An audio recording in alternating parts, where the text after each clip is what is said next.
it looks like, obviously we talked pre-game about the position, it looks like it's going to be two in the centre, so Connor Kennedy and Ben Starkey playing more central rather than wide, with maybe Tendai and Riley O'Sullivan playing up top as a two. Early stages it may change around, but Starkey's dropping quite deep in that central role. Fluid in terms of the formation for Harborough Town. Hopefully a few questions to ask Mitch Austin, sort of playing the mind games in last week when the Bury scouts were here having a look. He made a complete change for the FA Trophy game against Sporting Cowser, which Harborough did lose quite heavily, but it means plenty of these players nice and fresh for this game, such as Alex Morris, the left centre-back, who goes forward towards Tendai Dare, and he goes down, and the referee does give the foul, and Harborough will have a free kick just inside the Bury half, 0-0. Tendai's brilliant at that, just holding it up, ball played into him, holds the ball, defenders all over him, and wins the foul brilliantly for a free kick, probably about 35 yards out.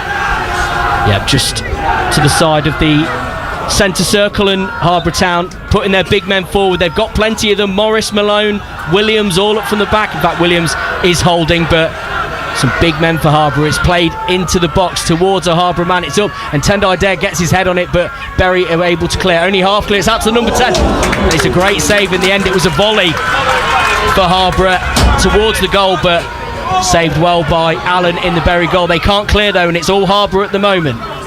Kennedy with the ball wide right. He's tackled by the left back Connor Pye, and it goes out for what is a Harborough throw-in. Sorry.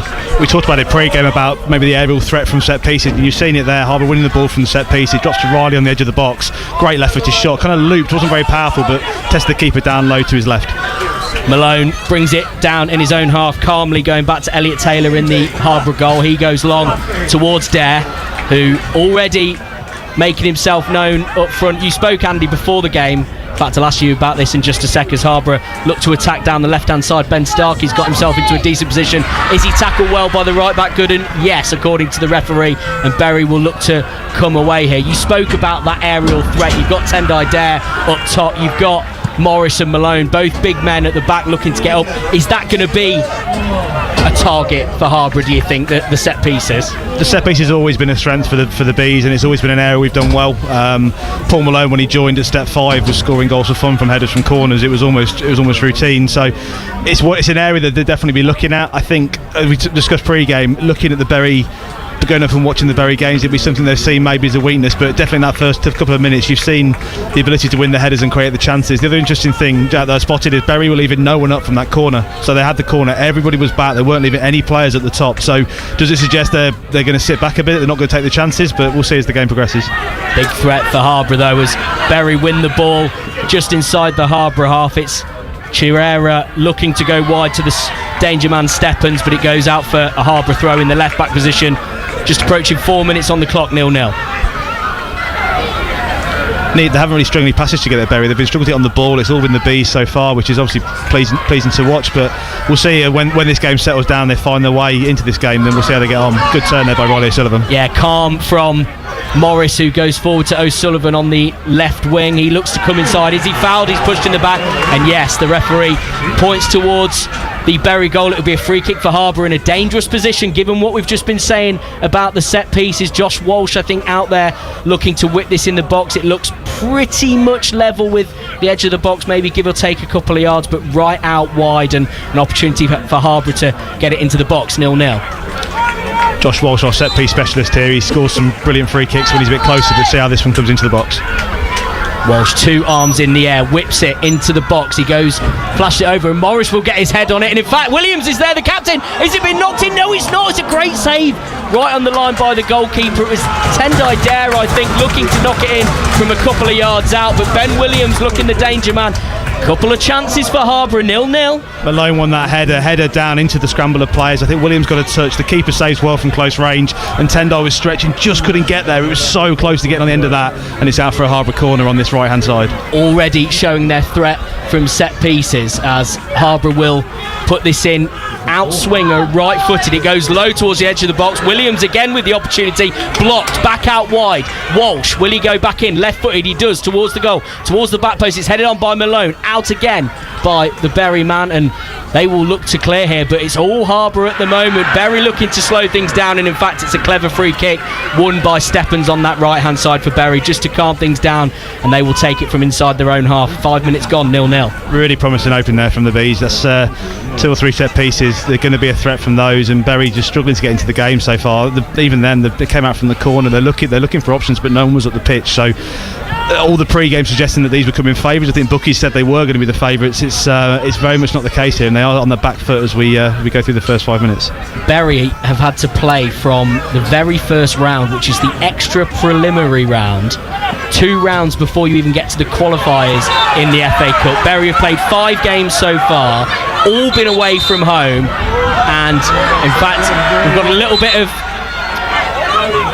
handbags, will we call them, involving Dan Forbes, the right wing back. He looked to stop the early free kick from Bury, and just a little bit of, as we mentioned, handbags. Nothing much to that, Andy. I don't think he realised that he'd given the free kick there. I'm not sure he realised. Maybe he knew what he was doing, but he was trying to take the throw in himself, which obviously he didn't. So Josh Walsh miscues his header, and it goes out for a Bury throw in high, but it's I can't quite work out if it was a poor throw in or poor from the striker Ruben Jerome, but Harborough able to clear, and Bury now collecting possession inside their own half. It's Lewis Earle looks to go long to Chirera on the left wing, but a good header from Forbes, brought down by Connor Pye, left back. Chirera now on the left wing for Bury, cuts inside right foot. Will he go into the box? No. Back to Pye, goes down the line. Will he cross one in left footed? He does. It's a good ball, headed away by Morris, not only as far as the edge of the box. Williams looks to clear. There's a scramble in there, and the referee blows his whistle, and thankfully for the fans inside the Beehive, points for a Harborough free kick. Slight calls of a penalty potentially for Bury, but the foul given against the captain Ben Williams, and it remains 0-0. Clash of bodies there, I think, and the referee's seen it that way. It was, I think, had it gone the other way, I think it would have been mightily harsh on Harborough, but Ben Williams was just slow getting up there, and it will take a monumental effort to get him off the pitch today, I think, Jack. Ben Williams wearing the armband as ever for Harborough Town today. If you're not aware, he's a Harborough boy, been playing for this club for over 11 years now, made over 400 appearances. It would be a brilliant local story if he could lead his team into the FA Cup first round, as Tendai Dare gives away a free kick inside the Bury half. The Bury man still staying down, didn't look too much in it, but Tendai Dare either way going over to make his apologies, and the referee having a quiet word as Bury looked to go quick. Pye in the left back position, he goes back to the captain Gaz Pete for Bury FC. He's partnered with Lewis Earle at centre back today. They're playing it amongst themselves, and Bury looking to finally get their foot on the ball here. It's been mostly Harborough so far. A good positive start from the Bees as they look to reach the FA Cup first round for the very first time. Big crowd inside, both Harborough and Bury fans. I think I was told about 1,000 Harborough fans, 600 Bury. It smashes the previous record as Bury look to come forward here down the right hand side. Steppens, their danger man, 12 goals for him already this season on the right wing today. He's tricky, he looks to go around, gets a ball into the boxes towards Chirera, headed away well, but Kennedy coming onto this for Bury, and in fact is cleared well by Harborough. Chirera though still on the ball, edge of the box, goes wide as there's a Harborough man down. That is Connor Kennedy in the middle of the park for Harborough, and he's holding his head to the referee. Harry Jones just decides to stop play. The Bury fans not too pleased, but at the end of the day, it's a head injury. He's got to do what he's got to do. He has got to do what he's got to do. Very experienced referee here, Harry Jones. I think he normally referees up at national Step 1 level, so he'll know what he's doing out there today. On the shape, Jack, I think it looks like it's Ben Starkey and Connor Kennedy sitting as a 2 in front, with Ben Stevens playing further forward. So with that sort of, there's 5 of them in that midfield with the 3 at the back as well. So they're going to be asking Dan Forbes, they're going to be asking Josh Walsh to get forward as much as possible to create those overlaps. But it does look like, I say, Ben Starkey, who can be a wide threat and has played a wide before for the club. It looks like he's in that middle role, trying to mix it up a little bit with Ben Stevens, and also Connor Kennedy, who, as I say, has been setting the tempo in this first half here and after impressing the opposition. Connor Kennedy, I think, given a yellow card in the middle of all that. I didn't massively see what for, Andy. You may have got a better eye, but it seems to be what the fans behind us are saying. I mean, Connor can be partial to disagreeing with the referee decision, but I don't know what's been said there, so we'll find out in a second once the updates come through, but it looks like the rest are going to play on from there. Yeah, Berry able to whip one into the box, but Taylor out well to collect it. No real threat from him, and we mentioned the height of the Harborough defence. Alex Chirera on the left wing for Berry wasn't going to cause them any issues in the air, though. He's a tricky player, though. Alex Chirera recently called up for the Zimbabwe under-20s. Unbelievable. They were playing a Step 5 non-league game last week, and they had Chirera missing on international duty. You don't hear that every day. Well, we're lucky enough. I think Ben Starkey's a Tanzanian international as well, so luckily if he's not been called up, otherwise he wouldn't have been able to play today. But just to repeat, it was Conor Kennedy getting booked for that, Jack, but I can't say what it was for. Andy Sparrow with us on commentary duty this afternoon, massively involved with Harborough Town, knows this club inside out. Brilliant to get his insight on BBC Radio Leicester Sport as we're bringing you a double header of live sport this afternoon. Don't forget East Midlands Derby straight after us from Mattioli Woods, Welford Road. Leicester Tigers taking on Northampton Saints in the Premiership as Harborough look to go long towards Dares. O'Sullivan looking to nick in, and the Berry man getting there first, and the referee gives a free kick to the Shakers, which Harborough fans not too happy about. 0-0. Really fortunate there. Ben Starkey was through, I think, had that ball gone through. Interesting on the long goal kicks there. The Berry defenders aren't challenging the players. They were dropping off Tendar there and then have the header. They're not the biggest side, Jack. If you look at them, I know Harborough's, we are quite a tall side and quite a physical side, but there's quite a lot of small players in here. But it was interesting, as I say, most teams that have come to the Beehive this season have been competing from those goal kicks, those long balls, and Berry backing off and just giving them space, maybe not going to compete and try and get the second ball when it comes down. Referee just having a word with Riley O'Sullivan this time, but maybe a bit of a warning. He's already given one yellow card to Conor Kennedy in the middle of the park for Harborough Town as Berry have it just inside their own half. Harborough looking to press, but Berry calm with it, do well to go back to Gaz Preet at the back, and he's put under pressure by Conor Kennedy, but they're able to get it out. But it's a poor ball actually from Berry, and Williams able to collect for Harborough. He also chooses to go long as Gaz Preet brings it down. Nice little play between him and Cam Fogarty in the left back position for Berry. They choose to go long again. Williams gets his head on it for Morris.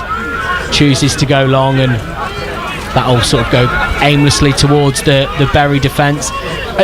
Does it feel like for you, Andy, Berry have sort of settled into this one? Quite a frantic start, but positive start from Harborough. It feels like Berry have sort of eased themselves into the game now. It's the same at any level. Once you get your foot on the ball a little bit and get a chance to pass it around, get used to the surface. Obviously, the artificial pitch here at the Beehive is one that will take getting used to if you don't play it all the time. For Harborough, it's important now that you've seen there the last 2 or 3 minutes we've been going long quite a lot, and again some of it through circumstance, but the more we can get the ball down and play and keep possession of it and make Berry chase the game is going to help us, or they're going to come back into the game as they are now. Jerome looks to knock the ball off. He does well actually. Fogarty coming forward for Berry. He goes for the little chip ball, but it's blocked well by a Harborough defender. Out wide to the right back Gooden, replacing Gomez today. Late stage for Berry, and he's tackled well, but Walsh only able to clear it just down the line. It'll be a Berry throw in about halfway into the Harborough half, over the 13-minute mark. 0-0 it remains. Just need to get some passes together, as we said, just get the ball down and play. We've had those early chances and we just need a couple more, I think. At some point we need to get one of these to go in to take advantage of it. We've seen before in previous rounds how we don't take these chances and it'll hurt us, but like I say, it's a good start. As a Bees fan, you sat here, the crowd are happy, the crowd are vocal, but it's this next 10-15 minutes now on how this game develops up towards the half-time point will be what will dictate it, but let's hope we can get the tempo up as we go through this half. Switch ball for Berry towards the left back Connor Pye, but his control is poor under the pressure from Dan Forbes, who earns his Harborough side a throw in. Captain Ben Williams comes over, chucks the ball up to his teammate Forbes, and he'll take it just in front of us. What, we're talking 2 or 3 metres in front of us there, Andy. Perfect view we've got inside the Beehive. Fans all around this stadium. I mentioned before in terms of records, as Harborough look to play it amongst themselves in the back, but pressure from Berry, and Taylor opts to go long. I was reading 1,014 the record attendance before this, Andy. They reckon what, over 1,600 today?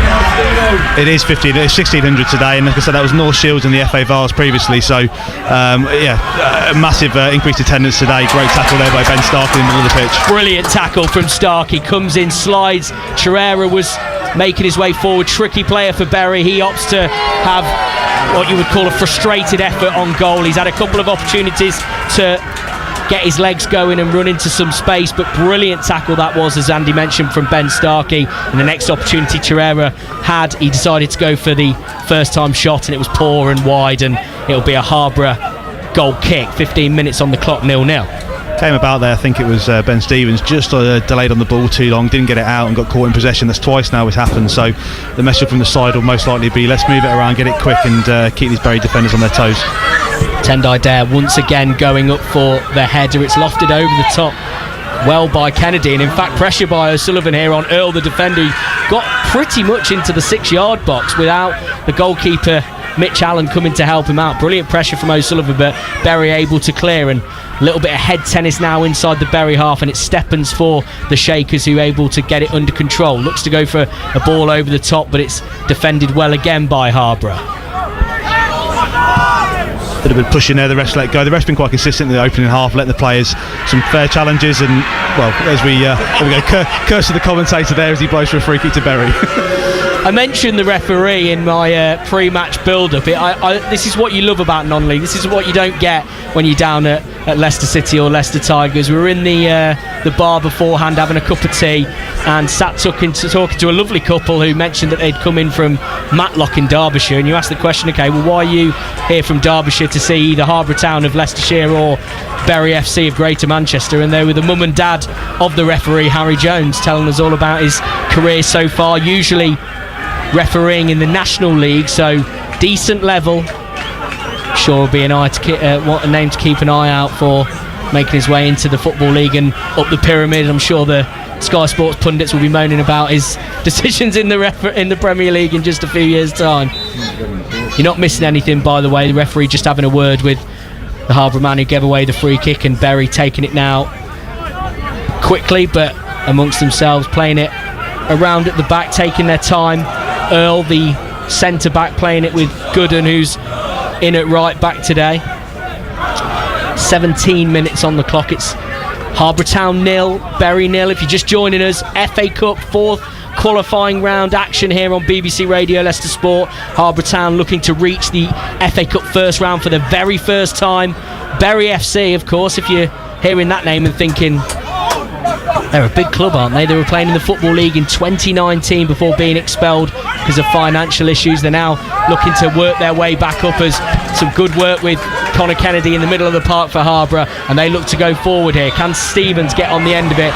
No, because the referee's blown up because of a head injury for the Bury man at the back, as two players look to challenge for a ball. And I talked about, Andy, that good start from Harborough. It feels like it's got a little bit stop-start, doesn't it? Some of the things in that first half, moving the ball, first 10 minutes or so, moving that ball around quickly, we've just been stopped. But Bury, credit to Bury, they've come into this game, they've been playing around, they've been doing that press in the middle of the field, they've caused that pressure, they've had a couple of shots on goal, but Elliot Taylor safe hands, there's no dangers there. So like I said, it's going to be this next 10 minutes now on how we settle into it and how we look. We've got to try and keep the ball, keep it down and keep playing it, which is what we've done for most of this season, where we've been successful, is not just giving the ball straight back and letting the pressure come back to us. So we've just got to see now how this settles down, and the experienced head in the middle, Conor Kennedy, he is the driving force behind this midfield. He will be setting that tempo, and the others will follow. Ben Starkey providing that, the spark, the electricity there. So we've just got to see how it settles. But as I say, we're happy with the opening 17-18 minutes. It's been a good start, but we now need to build on that and keep and capitalise.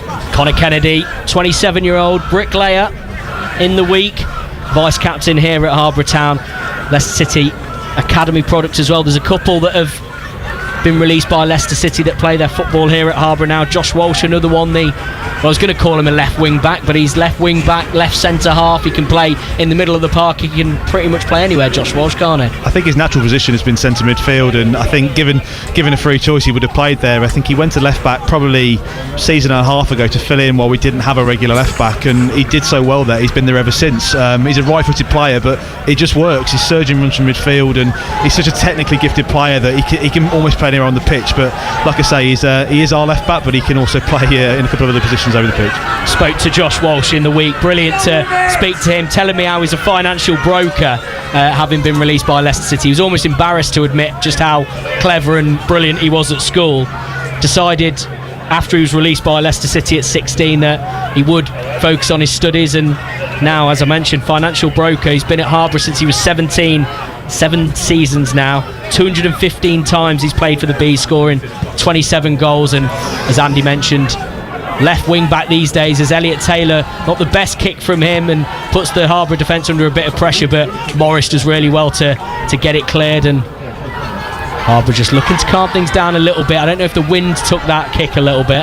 We are prone to down here at the Beehive. The wind kind of whistles down as the ref chooses that time not to give the free kick, but it's quite a windy, it's kind of channel that comes down. It will always blow down towards the clubhouse, so if we're playing against it in this first half, it will definitely be the same. It will flip our way in the second.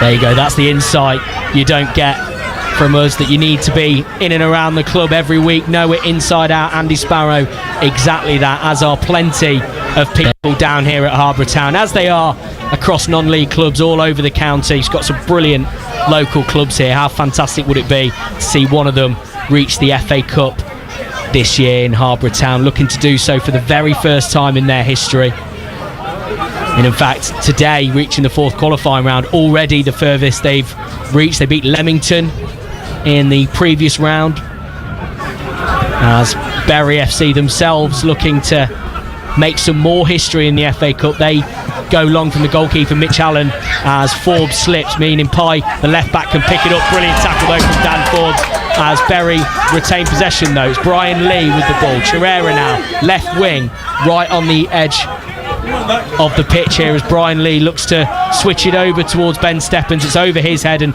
Josh Walsh able to go back to goalkeeper Elliot Taylor, who chooses no messing around, goes long, and you can see, in fact, that wind you were just talking about, Andy, it's going to have a big impact on this game, you would think. Thankfully for Harborough, they'll have it to their advantage in the second half, as the referee gives a free kick there. Looks like a bit of a coming together. I don't necessarily think that was the right decision from the referee, as Tendai Dare came in on I think it's the number 10 Brian Lee over that far side for Bury, but referee deciding it was a foul, and he's got one of the Bury players having a bit of a word in his ear, not letting him make his point, and it remains at the Harborough Town Community Stadium, Harborough 0, Bury 0. Just Tendai tracking back there, just working hard on the left. I think Josh Walsh had gone up and was a bit further at the pitch. Tendai tracked back, just a clash of legs in there, and it's quite harsh. I think there was a similar foul similar tackle, not foul, because it wasn't called, about 5 minutes ago further at the pitch. I think Tendai was on the end of, so probably slightly aggrieved there, and that's probably the reason for the conversation with the ref. 28-year-old social worker. I'm going to do this all throughout commentary. You have to do it, don't you, with non-league when it's the FA Cup. Social worker Tendai Dare rejoined the club in December of 2022 and making his 51st appearance for the Bees today, as Bury once again looked to play it around the back, but Pete breaking a line to the striker Jerome. He's tackled well though by O'Sullivan, coming back to do his defensive duties. Now can he put the pressure on? It's Sullivan aiming towards goal. He puts it through. It's O'Sullivan now for Harborough Town, and it's just wide. It was Starkey who made the run through. He played a lovely ball through to O'Sullivan, who beat him the offside trap, and then on the turn across goal, but his right-footed effort goes just wide. 23 minutes on the clock, 0-0. Best opportunity of the game, Andy. Superb run by Ben Starkey. Beats two players in the middle on the halfway, surges forward, just waiting. I think Riley was on the same wavelength there, outside of the right foot, played the ball through, and Riley's probably on quite an acute angle. Maybe should have tested the keeper if we're being honest, but it was so close to that far post. Best chance of the game so far, but Bury on the break here. Steppens on the right hand side, danger man, beats the offside trap. Josh Walsh over there for company. Will he cut inside? He goes back. It's whipped in by the Bury man, but it's too far. It's over the head of Chirera, and Forbes in the right back position. Can he chase this out? It's right in the corner, and Forbes does really well to win a throw in that right hand side, just as a bright yellow flare is being removed from the stand. Just to what are we calling this stand just down here, Andy? This is where the noise is coming from the Harborough fans. I think on radio it's the Avatar dining stand, and that's probably as far as they go, but other Indians are available in Market Harborough as well. Throw-in taken down this right-hand side for Harborough. Dare with the header on, but it's to no one except a Bury man, and they'll look to build now. Ira Gooden, the right-back, late change for Bury, as Josh Walsh does really well to win the ball off Steppens, goes round the Bury danger man as well and goes inside there to Starkey. He's on the turn away from his man. 2-3 Bury men. He goes past them. It's brilliant from Ben Starkey. Can he find a man? He does in Stevens. He has a go and it's just wide. It's a lovely move though from Harborough. First time effort from Ben Stevens though, cued wide, and it remains after 25 minutes 0-0. Good opportunity, Andy. Much better from the Bees. Quick passing. I think it was actually Riley O'Sullivan breaking from midfield. I think Starkey played the interplay with him. Riley O'Sullivan surging forward, and Ben Stevens there, our top goal scorer this season, right-footed. The ball. It was more of a cross-come shot there. It probably was looking for the runner Tendai there at the far post. He just couldn't get there, and it almost, the keeper was worried though.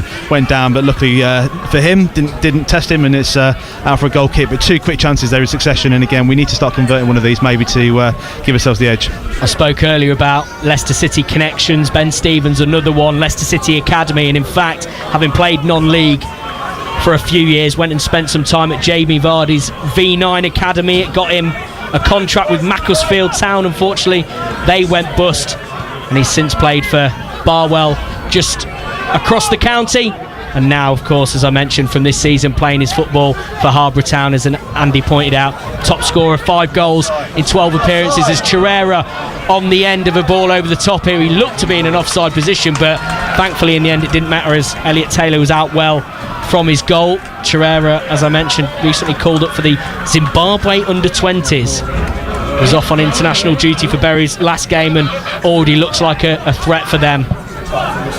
We were right in line with that there, and I think he was just off, but as I say, Elliot was quick off his line, safe hands came up for it and quashed the danger quite nice and easily. I was going to make the joke that clearly there's no VAR, but I will point it out just in case anybody is somehow wondering.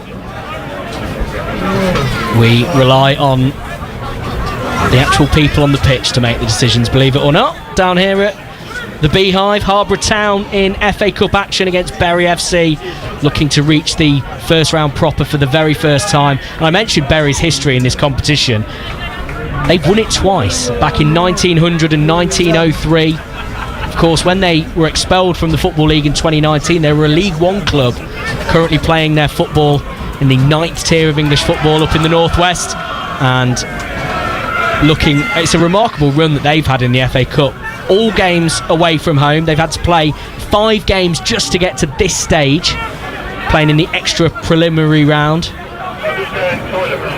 and they've won all 5, beating Step 2 Radcliffe in the last round, so 3 leagues above them.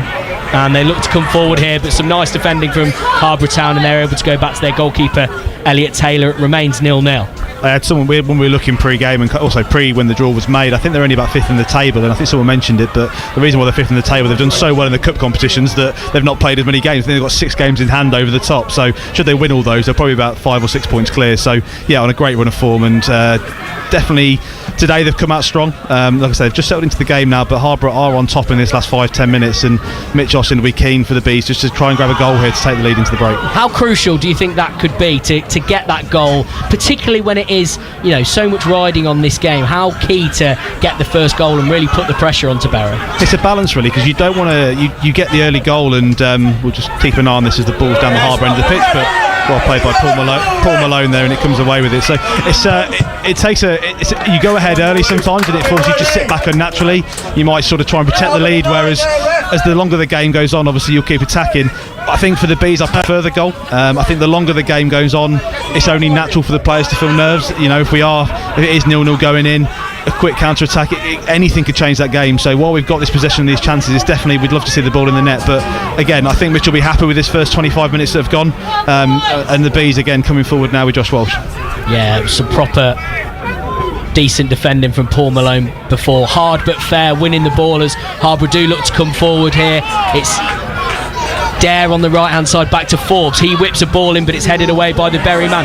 Only as far as O'Sullivan. Will he have a go? Cuts back on it. Starkey left footed, and it's over the bar. But another good opportunity for Harborough. They're knocking on the door here, approaching the half-hour mark. It's still Harborough 0, Bury 0, and as you mentioned, Andy, they need to start turning these chances into goals. That was a carbon copy of the goal from the Leamington game. Broached him just on the left hand side of the box, 20 yards out. Players closed him down really well, managed to jink past him, and it was just that second move as they went past the players. Ball was just a little bit too far away from him, didn't get over it, and the left foot takes it over the bar. But again, another great chance for the Bees, and brilliant crossover by Dan Forbes there. Ben Starkey with that opportunity. Tanzania international, 3 caps, made his debut in March of 2022. And I mentioned Leicester City Academy before. Ben was part of the Leicester City Academy, but also, and I'm going to do a terrible rendition of this German side, Wilhelmshaven, I believe. That's wonderful, that is fantastic. Well done. Not often you see somebody who's a Tanzania international that's been in the Leicester City and Wilhelmshaven academies, but that is Ben Starkey. 1 goal to his name this season for Harborough as Berry looked to come forward, playing a switch ball over to the winger Chirera, but Forbes, the right wing back for Harborough, does really well just to see it out, and it'll be another Harborough goal kick that Elliot Taylor will come over to take.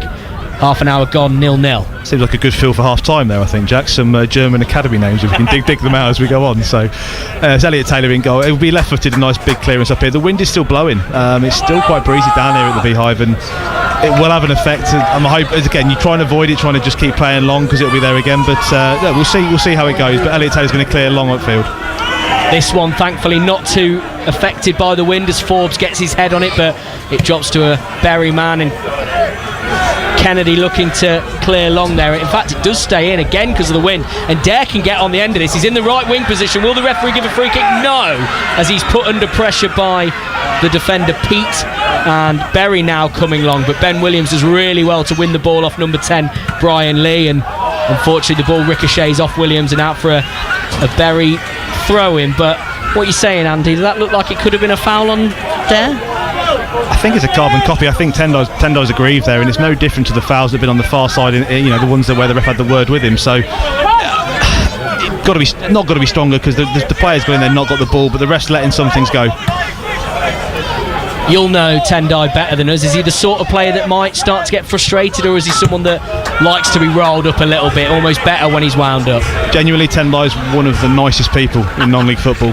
Off the pitch, as a volunteer here, he's got time for everyone. He'll stop and chat to anyone, but when he gets on that pitch, he is tenacious. He's a player that he's brilliant in the air. Obviously, his goal scoring record last year at Step 4, he was the top golden boot at Northern Premier League level, so he definitely won't. Berry into the Harborough box now as Steppens looks to get a crossover. He goes back to the right back Gooden. He does whip a ball in, but it's deflected off Josh Walsh and out for Berry's first corner of the game, as we've played 32 minutes and it's 0-0. Opportunity for the away side. Tendai coming back in. It'll be coming back into the box for that aerial defence. So we'll see. As I say, I'm interested to see how Berry again on the bigger side. We've mentioned it. How they're going to approach these corners. Are they going to try and compete in the air, or are they going to try something a bit different and see if they can unlock this game? Earl, the biggest man really, but he looks, as it's whipped in swinger, left-footed, and it's headed away well by Tendai Dare, that man that Andy mentioned, and they'll look to have another opportunity. Berry here out on the right-hand side. It's back out to the number 6, Bobby Carroll. It's then dinked in by Brian Lee. He's fine, stepping well. He's in space, left-hand side, has the effort, left-footed, and shanks it, I think is the correct word. It goes high, it goes wide, and a let off for Harborough because he's the danger man in a dangerous position, but it remains 0-0. Really should have done better there. Had a bit more time. I think he realised Alex Morris was closing in. Don't know how he found himself in all that space on the left. I think Dan Forbes had pushed up hoping to get on the counter, but luckily Alex Morris back closing and just snatches that shot and goes harmlessly wide of Elliot Taylor's right post. You're listening to BBC Radio Leicester Sport live from the Harborough Town Community Stadium, the Beehive as it's known amongst the fans here, for the first part of our live double header on BBC Radio Leicester Sport. FA Cup 4th qualifying round action, and then after us, Leicester Tigers in the East Midlands Derby welcoming champions Northampton Saints to town. Huge day of live local sport, even when Leicester City aren't in action. Plenty to bring you from the sporting capital of the world, let's be honest. Dare gets his head onto the goal kick and goes over to O'Sullivan here, goes into the box, but Earl, the defender for Berry, gets in well and is able to clear. But another one where Dare sort of went up for the header and questions of the referee, Andy.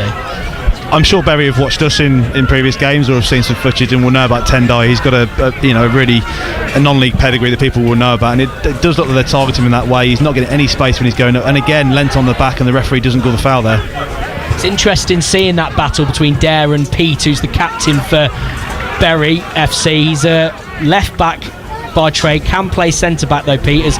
Berry looks to come forward here again through Steppens, and good defending by Morris as he just eases it out for another Harborough goal kick. Yeah, Pete, the captain for Berry, he's not the biggest, is he? He's looks more like a left back than a centre back, and competing against Tendai Dare at the minute, but at the moment keeping him out, keeping Harborough's number 9 out, and it remains 0-0 as we are about 10 minutes away from the half-time break here.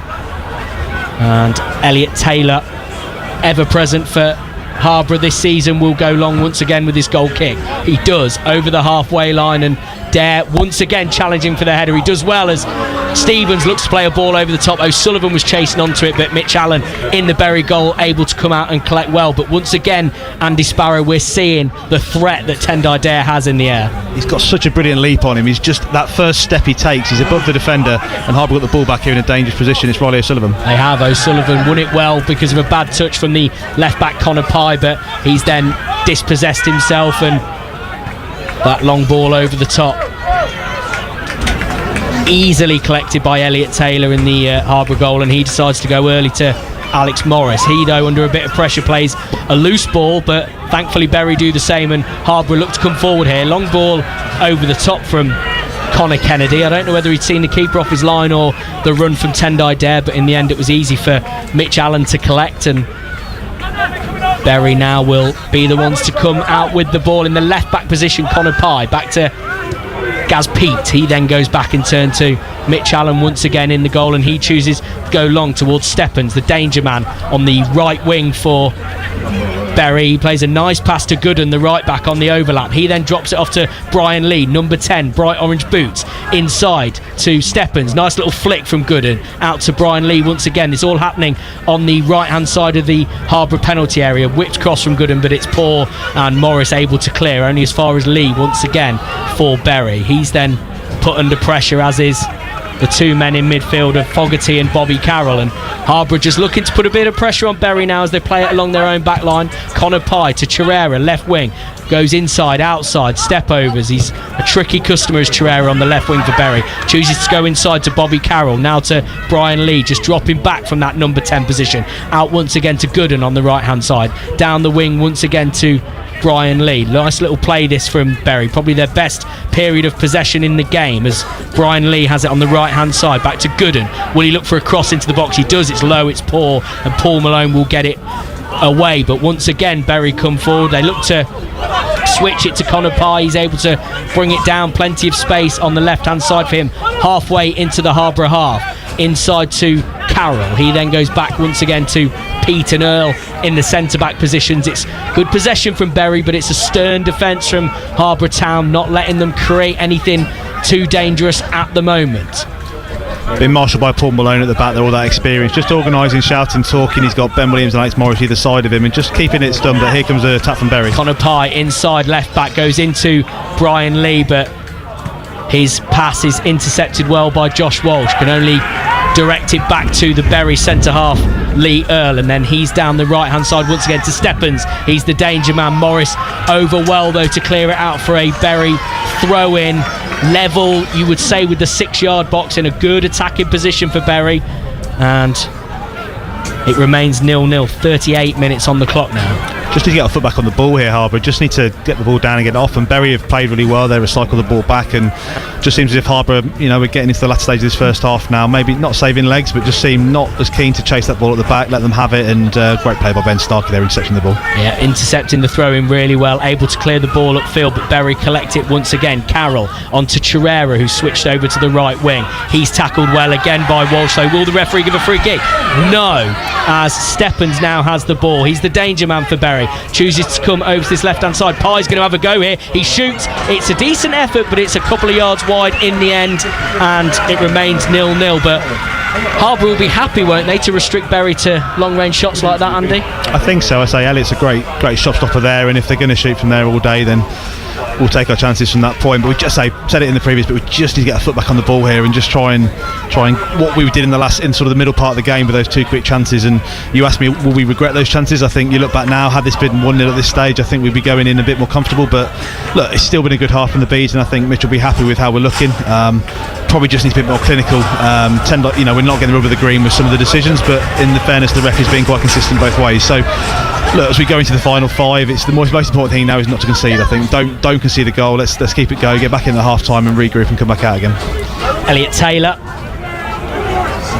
4 clean sheets for him this season as he takes the goal kick long. He's a landscape gardener in the week, and Bury able to get their heads onto that one. Josh Walsh though in the left wing back position, able to clear once again for the Bees, and there'll be a little bit of head tennis here as Bury play it forward towards Jerome up front, and marshalled really well by Morris. That's a lovely little touch from Starkey on the left hand side. He comes out wide to Forbes. He's got a bit of space here. Will he whip across? And he does, towards the back post. Is there a Harborough head on it? No, but it's headed away by Gooden, stretching, and it goes out for a Harborough throw in, level with the penalty area. Decent opportunity for Harborough Town here, 0-0. Riley had the opportunity there to sort of pick the ball, so take the ball and whip it back in again, but they're going to leave it for the long throw of Conor Kennedy and send the big men up from the back. Yeah, Malone and Morris both up from the back for this long throw from Kennedy in front of the Bury fans there, 600 of them making their way down, and that throw comes into the box now, but it's headed away well by Gooden for Bury. It's put back into the box, edge of the box here. Starkey has a go, and Dare on the half volley can't quite get his foot over the ball, and it ends up looping over the Bury goal, and they choose to go quick and long here. It's a brilliant ball from Mitch Allen straight from the goal kick. It's playing Steppens right hand side, he cuts inside, he plays it towards Cherry, he's tackled and misses the ball. A couple of shouts for a penalty, but Harborough able to clear it as Cherrera was coming in for the opportunity. They come forward again though, Bury, as Starkey clears the shot. It's out to the left back, Connor Pye. Will he have a go? He does, but it's blocked once again, this time by Forbes, and now Harborough will look to come and get this ball away with the number 7 Ben Stevens. He takes it and calms it down a little bit. Back to Forbes, the right back. Nice little ball into the 11. Starkey, and the referee once again waving away claims of a foul from Harborough as Starkey was bundled down just inside his own half, and Bury, with the ball inside their own half. They finds its way to Connor Pye, left hand side, looks to go down the wing, chooses not to, inside to the number 9 Jerome. He then finds Cherrera, left wing, goes in towards the box. He's shielded by Ben Williams. Williams does really well, intercepts the cross, and then is able to stop it going out for a corner and clears as Starkey is manhandled once again. This time stays up, and in fact that's O'Sullivan, isn't it? Once again, really good hold-up play from him, but the clearance is picked up by Connor Pye. The left-back's tackled again by O'Sullivan, only as far as Carroll in the middle of the park for Bury, and Connor Pye choosing to go back to Lee Earl, the centre-half, as we go over 42 minutes in this one, live at the Harborough Community Stadium. It's Harborough Town 0, Bury 0 in the 4th qualifying round of the FA Cup. Opportunity to reach the first round proper as Steppens has it on the right wing for Bury. Looks to go round Walsh in the left back position, goes down to the floor, nothing given by the referee, and Walsh, cool as you like, lets that go out for a Harborough goal kick, 0-0. Great play there by Josh Walsh, just got his body between the ball and the player, shielded it well. The player went down under very minimal contact, and the ball rolls through for a goal kick. Bury on top here, really are having the better of the ball. Coming forward at pace, great. About 5 minutes or so ago, the distribution with the keeper there, the long ball was up against Josh Walsh and really caught us on the hock. But look, 2 minutes to go here, plus the stoppage. Just need to see this period through. I'm glad to see the sun out as well here after the week we've had. But in the eyes of Elliot Taylor, for the end of this half, it will be a factor in the second half though, because he goes very low behind the ground. Bury picking the ball up from that goal kick. It's over the top to Cherrera. It's a lovely ball who heads it on, but Ben Williams in there to clear it, calm as you like, in the defence for Harborough as Starkey coming forward here, bursting run into the Bury half. He plays it nicely onto O'Sullivan, chips inside but tackled well. He's able to regain possession, is he? No. Yes, in fact he didn't, and then he won it back nicely, and then he's tackled strongly, firmly by Carroll in the middle of the park for Bury, and it'll be a Harborough throw in on the left hand side, pretty much on the halfway line in front of the dugouts there on that far side. Mitch Allen, the manager for Harborough, in his gilet today, giving instructions to his players as they look to see out the end of this first half, or possibly get their noses in front before half time. It's approaching 44 minutes on the clock now as Chirera looks to come forward for Bury, but again he's marshalled well, and we spoke, Andy, pre-game about that attacking threat that Bury have. I mean, you look at some of their goal scoring records this season. Steppens 12 goals already, Chirera 10, Brian Lee in the number 10 role already on 6, Jerome already on 9, but you would say so far that back three of Harborough marshalling them well. Yeah, the experience at the back there, you've got the height, the experience, 400 games, Ben Williams, Paul Malone, Alex Morris. They've looked solid. It's been on the break where Bury have had the success. They've been able to find the space. Nothing clear cut. I think the chance on the left hand side here, which was I think it was was it Stephans who had the shot on his left foot that he squandered. I think that's the closest they've come here. But I think Harborough will be happy that we've limited them to that, and the amount of goals they've scored. I would say that Harborough has had the better chances in this half, and we would consider probably unlucky not to be going in with at least one on the score sheet. Yeah, Andy mentioned that experience in the back line that Harborough have got. Malone, as Ben Williams does give it away there to Chirera, he's into the box, he has it low left-footed, it's cleared well though by Malone, who I just mentioned, and Bury will look to have another go here as we go over the 45-minute mark. It's crossed, I should say, into the Harborough box. Lee picks it up right hand side to Steppens, he then whips one into the box and it's down on the edge of the box, but it's picked up well by Kennedy.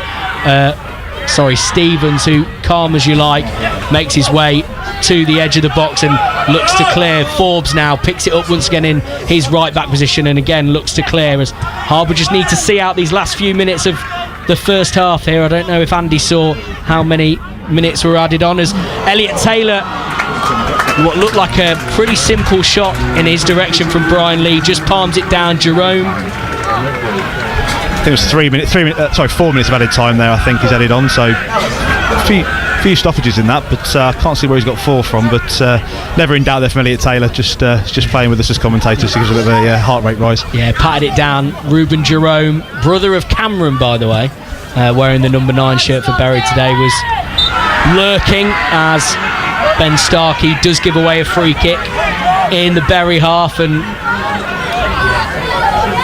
Bobby Carroll just taking his time in getting up here as Tendai Dare over to see what's wrong with him and ask a couple of questions of Gaz Pete and Connor Pye of the Bury backline, but Carroll up now and Pete will take this free kick 10 yards or so inside the Bury half and pretty much 10 yards or so inside from the touchline as well, and he chooses to go to his centre-back partner Lee Earl at the back for Bury today, and he looks to switch a ball towards Connor Pye. Can he bring this down? No is the answer, and it goes out for a Harborough Town throw-in that Dan Forbes will take in the right back position. Couple of minutes into stoppage time here, and it remains 0-0. Dan Forbes had it covered there, was just seeing him out, but miscontrol there from Pye and can't bring it down. Just to keep our heads on now, 2 minutes to go. This is the important time here. Need to make sure we don't concede, and is there one more chance in this half? Can we get that another Ben Starkey run maybe to be going forward and see if we can test the keeper again? Yeah, it's a cliche, isn't it, but awful time to concede just before the half-time break, as Harborough have it now with Starkey just inside his own half. Will he look to go down the wing? That time he does get a free kick from Bobby Carroll, and Harborough will take this one just inside the Bury half, right on this right hand side. Josh Walsh, the left wing back, coming over to take it, and they will send the big men forward. Taking it quickly here. They've taken it quickly down the right hand side. Starkey, will he get a crossing? He does. It's a lovely ball, but it's cleared well by Gaz Pete, and the referee decides that'll do for the first half. It didn't feel like the 4 minutes we were told added on, but time flies when you're having fun. At the break here, it's been Harborough, you would say, that have had the best of the chances. A couple falling to Tendai Dare, their danger man up front, as well as Riley O'Sullivan playing further forward this afternoon, but they haven't been able to turn those chances into goals. Couple of opportunities that have gone wide, and despite getting in behind a few times, they haven't really tested Mitch Allen inside the Bury goal, as Tendai Dare is pulled away from the referee. He's not happy about something that he's seen in that first half, but the experience of Paul Malone just saying, don't worry about it, mate, just take it into the second half. as the players make their way out. We're halfway through here. Andy jokes, but time does fly when you're having fun. There's been a few chances. It's been brilliant first half here at the Harborough Town Community Stadium. No goals to show for it at the break. 0-0. The half-time thoughts of Andy Sparrow. As a Bees fan, you've got to go in happy. We've played well. That opening salvo we had kept the ball well, and Bury haven't really looked like they were in it. We've had some good chances. We've really, probably should have converted. I think the pick of the chances probably was Ben Starkey having that shot from the edge. You thought he'd replicate what he did in the last round, but look, we've been solid at the back. They've had a couple of chances, but I wouldn't say we've been worried. I can't say that we've made it look shaky. People are nervous. The squad are playing with confidence. The other thing as well is the half time now the pitch clears. You've got a bench there full of talent. There's some brilliant impact players there that can come on if it's needed, but we'll see how we start the second half. But I have to say we've got if you'd have offered us the performance before the game like that, would have taken it, maybe with a goal just to sweeten it off, but at the same time a good solid first half performance in the FA Cup. Good solid first half performance in the FA Cup here at the Harborough Town Community Stadium. Conor O'Grady, Harborough have had their chances. Fingers crossed they can do something in the second half. And Andy Sparrow, you mentioned that they were the underdogs, but I'm sure Mitch Austin will be perhaps not jubilant because they've not got the goal, but he'll be delighted with that first half performance. I think to go in without conceding, you've got to be happy. That's probably the first thing. They've been solid at the back. I think he'll be disappointed to be more clinical. I think the talent you've got on the pitch, you've got Tendai, you've got Ben Starkey, you've got Riley O'Sullivan, and the chances we've had, and the dominance we had in the air as well. We haven't had a chance to capitalise on those set pieces. So look, he'll go in happy, but I know him, Mitch, the way we do, he'll be going happy, but he won't be ecstatic. He'll want more. He'll want the players to come out in the second half and give the crowd here, the 1,000 strong Harborough fans here, a reason in the second half to cheer away. Take me into that dressing room at half time, Andy. What will the mood be like amongst the players and Mitch? Calm, level-headed. I think I've said it before in the pre-game. I don't think it's one that there are occasions when, if it's needed, that not the hairdryer, but the volume level will be raised. But it'll be really calm in there. Some of the senior players you'll find, kind of Ben Williams, Paul Malone, the likes of Gary Mulligan, who's on the bench today with all the experience. We'll just be talking through and kind of they'll analyse, they'll look at that first half and see where they can improve and look to come out of this second half. But it will be a calm dressing room. There won't be there won't be much going on in there. Some just shouting. It'll be one that just focus, and that's what I think today will be. It's a day to be focused. It's a day to keep your head on and hope in the second half take those chances when they arise. A goal in that second half, and they booked their place in round one of the FA Cup for the first time in their history. I guess it's quite an easy team talk for Mitch Austin at half time. He won't need to motivate him, that's for sure. I think we mentioned just before they came out, Mitch will always come out ahead of the team, and he'll let the team have the last say in there. So ahead of the kick-off, he was out a good 3 or 4 minutes before the team came out. So the players don't need any motivation. They know what they need to do. There's some real experience in there, and if he did, there'd be something wrong. So yeah, no doubt it'll be one that the players will come out knowing exactly what they need to do, and we just hope they can do it on the pitch. Very finally, Andy, Ben Starkey, talk to me a bit about his first half performance. Them runs at times were the best part of that first 45 minutes.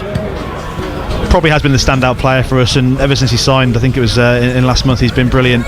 Gets the ball down, and the one thing about Ben Starkey, he's so direct. You often find, and you see it at all levels of the game, kind of trying to keep the ball and play it around. Ben Starkey's first mission when he gets that ball is to go forward and go direct. You've seen it there. He's created a couple of chances. The one for Riley O'Sullivan outside of the foot, and it's the way he plays, and it's been noticeable in this first half, and we'll see as the second half develops whether he can continue that. You've got the likes of Kai Tong sat on the bench, that if he does get the chance to come on in the second half, Kai's got electric pace, and can he add a different dimension to the attack, obviously with the direct runs from Starkey, and something different to test the Bury defence. Andy Sparrow, thank you for joining us here on BBC Radio Leicester. You'll be alongside Jack Rafferty for second half coverage in around 10 minutes time or so. Remember, we're on all frequencies this afternoon, 104.9 FM, DAB digital radio. And if you're heading out of the county, don't worry, because we're always on the BBC Sounds app as well. A busy afternoon of football, despite it being an international break, as Harborough Town chase their place in round one of the FA Cup. Who will be the person who writes their name into Harborough Town history history in the next 45 minutes or so. Stay with us and you may just find out between now and 5 o'clock. Elsewhere in the WSL this afternoon, well, it's just one win from 4 for Arsenal at the start of this season. That's after Chelsea brushed them aside a little earlier at the Emirates. Baltimore heads it in for Chelsea. Her first goal for the club.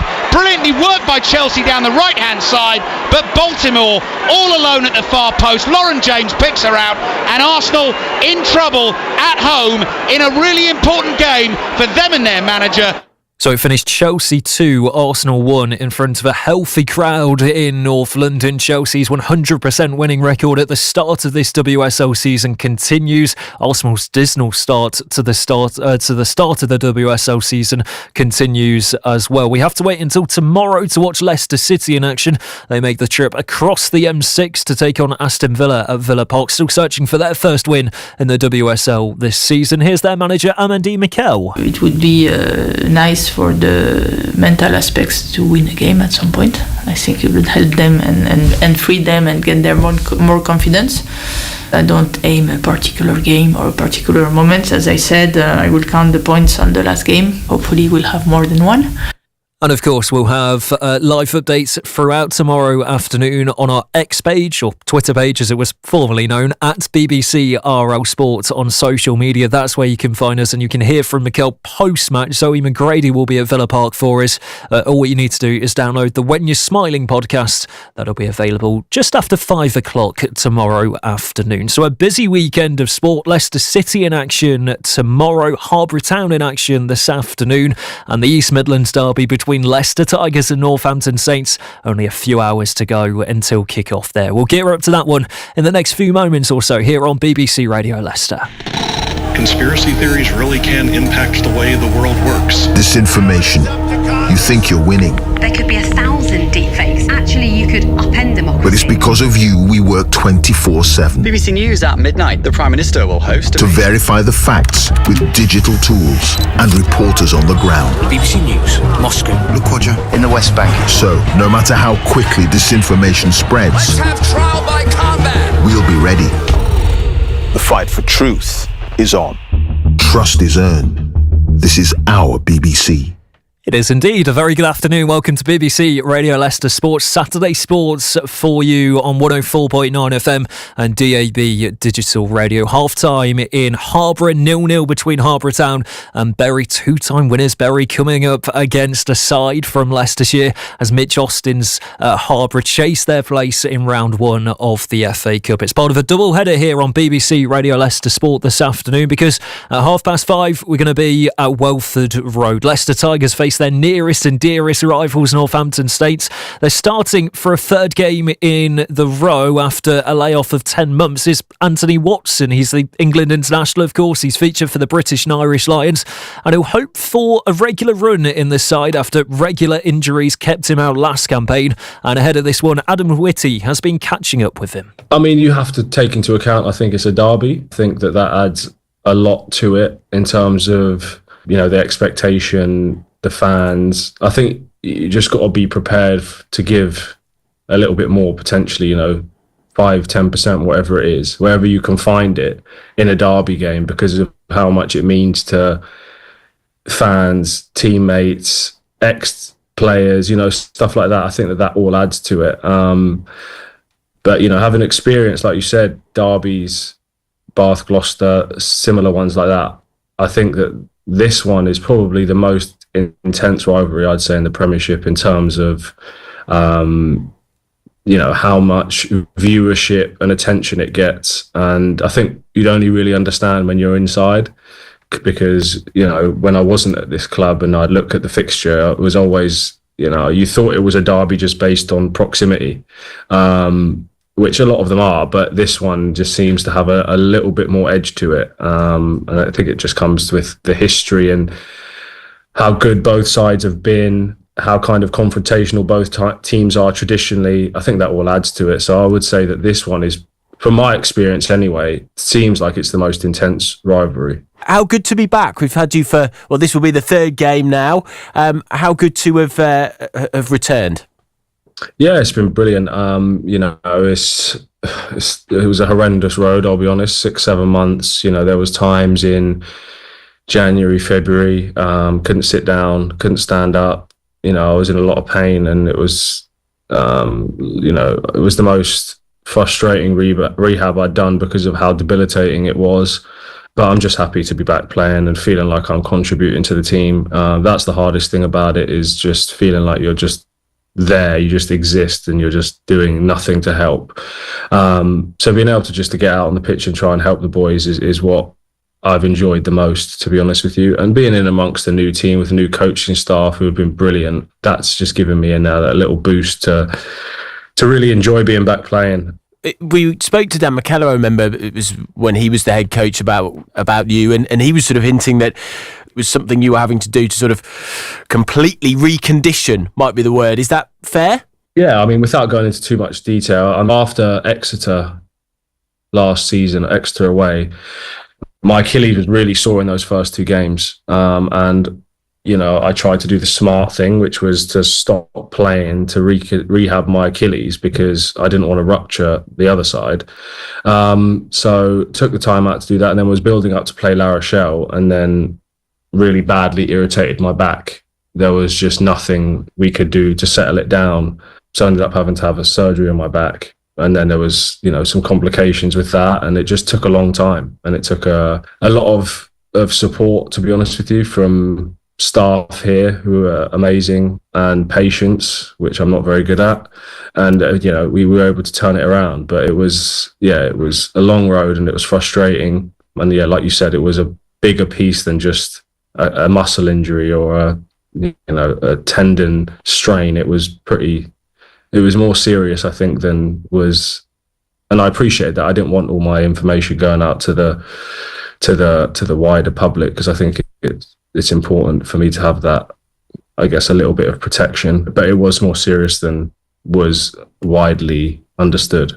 It's a really fascinating interview with Anthony Watson, speaking in midweek ahead of that East Midlands derby. It's one of them games, isn't it, which you always look out for when the fixture list is released in the summer. Just for confirmation then, Tigers making 6 changes for that East Midlands derby, which kicks off in around an hour and a half time at Welford Road. Julian Montoya back in the side. Andre Pollard starting for the first time this season as well. Michael Checker's first taste of an East Midlands derby. He's looking forward to this clash. Well, look, it's not hard to work out when you're 40 minutes down the road from someone. I know that from just growing up and playing footy myself. The crosstown rivalry. In my club it was Randwick, Eastern Suburbs. That was the club rivalry. And then, I've been in the Stade Francais Racing. Across the Gas Toulouse when I played there as a player. Leinster, Munster. So there's big rivalry that comes with the proximity of the village, because you share a lot of acquaintances, and therefore you want to have the bragging rights to those acquaintances, and it hurts when you lose those. That's one good thing. Even in the professional era, those things still exist and they're still strong. Some teams, I've heard people talk about, 20 years ago, this rivalry, it was the training week was this almost sort of built up to this sort of hysterical level, people punching each other on the field or their teammates. I know it's not like that now. Well, they can punch each other on the training field if they want. I'm not going to complain, But do you want to build it up like that? I don't know. Look, yeah, and different players respond to different build-ups, I think for players, there's some players that just like to cross the white line and they're on. And then there's other players that want to have the build-up, because as long as you're in control of it's great to have those emotions. I think that's excellent, as long as you're in control of them all the time. I think you can swing between the two, because when it means something to you, you'll keep getting back up off the floor when you get knocked down to come back for another go at it. And I think that's truly important in rugby, that, you're really passionate about what we want to do. And as long as you're in control of that passion, the build-up's not going to hurt anybody, yeah. So Tigers versus Saints, a 5:30 kick-off, live coverage on the BBC Sport website and app, and of course here on BBC Radio Leicester on 104.9 FM DAB digital radio. Remember, if you are heading out of the county as well throughout the afternoon and into the early evening, or are on BBC Sounds, which you can download via your app store. Our focus for the next hour or so, though, down in South Leicestershire. Harborough Town 0, Bury at 0 at half-time. Second half to come with Andy Sparrow, Mr. Harborough Town, and first your matchday commentator Jack Rafferty. Connor, thank you very much indeed. He's had a little chuckle at that, has Andy. The players out onto the pitch, as are the officials, and I'm delighted to say, as is the sun, which could hopefully work in Harborough Town's favour in this second half. They're kicking from right to left as we see it, towards the clubhouse. They've got the wind in their favour, they've got the sun in their favour. Will the match go in their favour as they look to reach the FA Cup first round for the very first time? A reminder of the Harborough team: Elliot Taylor in goal, Alex Morris, Paul Malone, Ben Williams making up the back three, Josh Walsh and Dan Forbes the wing backs, Connor Kennedy sitting in midfield with Ben Stevens and Ben Starkey just in front of him, and then a front two, Riley O'Sullivan and Tendai Dare, who is leading the line and looking to put a bit of pressure on Bury FC as they have their front two, their back to goal, but Bury do well to come away with it down this right hand side. Gooden, who takes possession, and they'll look to break forward, but Harborough winning the ball back well and will themselves look to start the attack as they go long towards O'Sullivan. It's won though by Earl at the back by Bury, and the Shakers now with possession of the ball, but Josh Walsh, a combination of Josh Walsh and Ben Starkey doing really well to win the ball back, and they play a ball over the top. Can Dare get onto this here? He's done really well actually to get in behind Lee Earl, and chooses to put the ball out for a Bury throw-in right in their right back position. And once again a positive start to the second half, Andy Sparrow. It's the sun there. Oh, that's no foul again on Tendai. It's the sun again, so that chance that Tendai went through, it's Earl just shielding his eyes, trying to do. It's quite low in the sky there, so as this half goes on it will become more of a factor. Yeah, it's a positive start, playing on the front foot, trying to get the ball down there. You saw at the back, they're not going long, trying to play it around and only clear it when they needed to, so maybe that's the message at half time that's been given. Bury have possession of the ball, their line-up.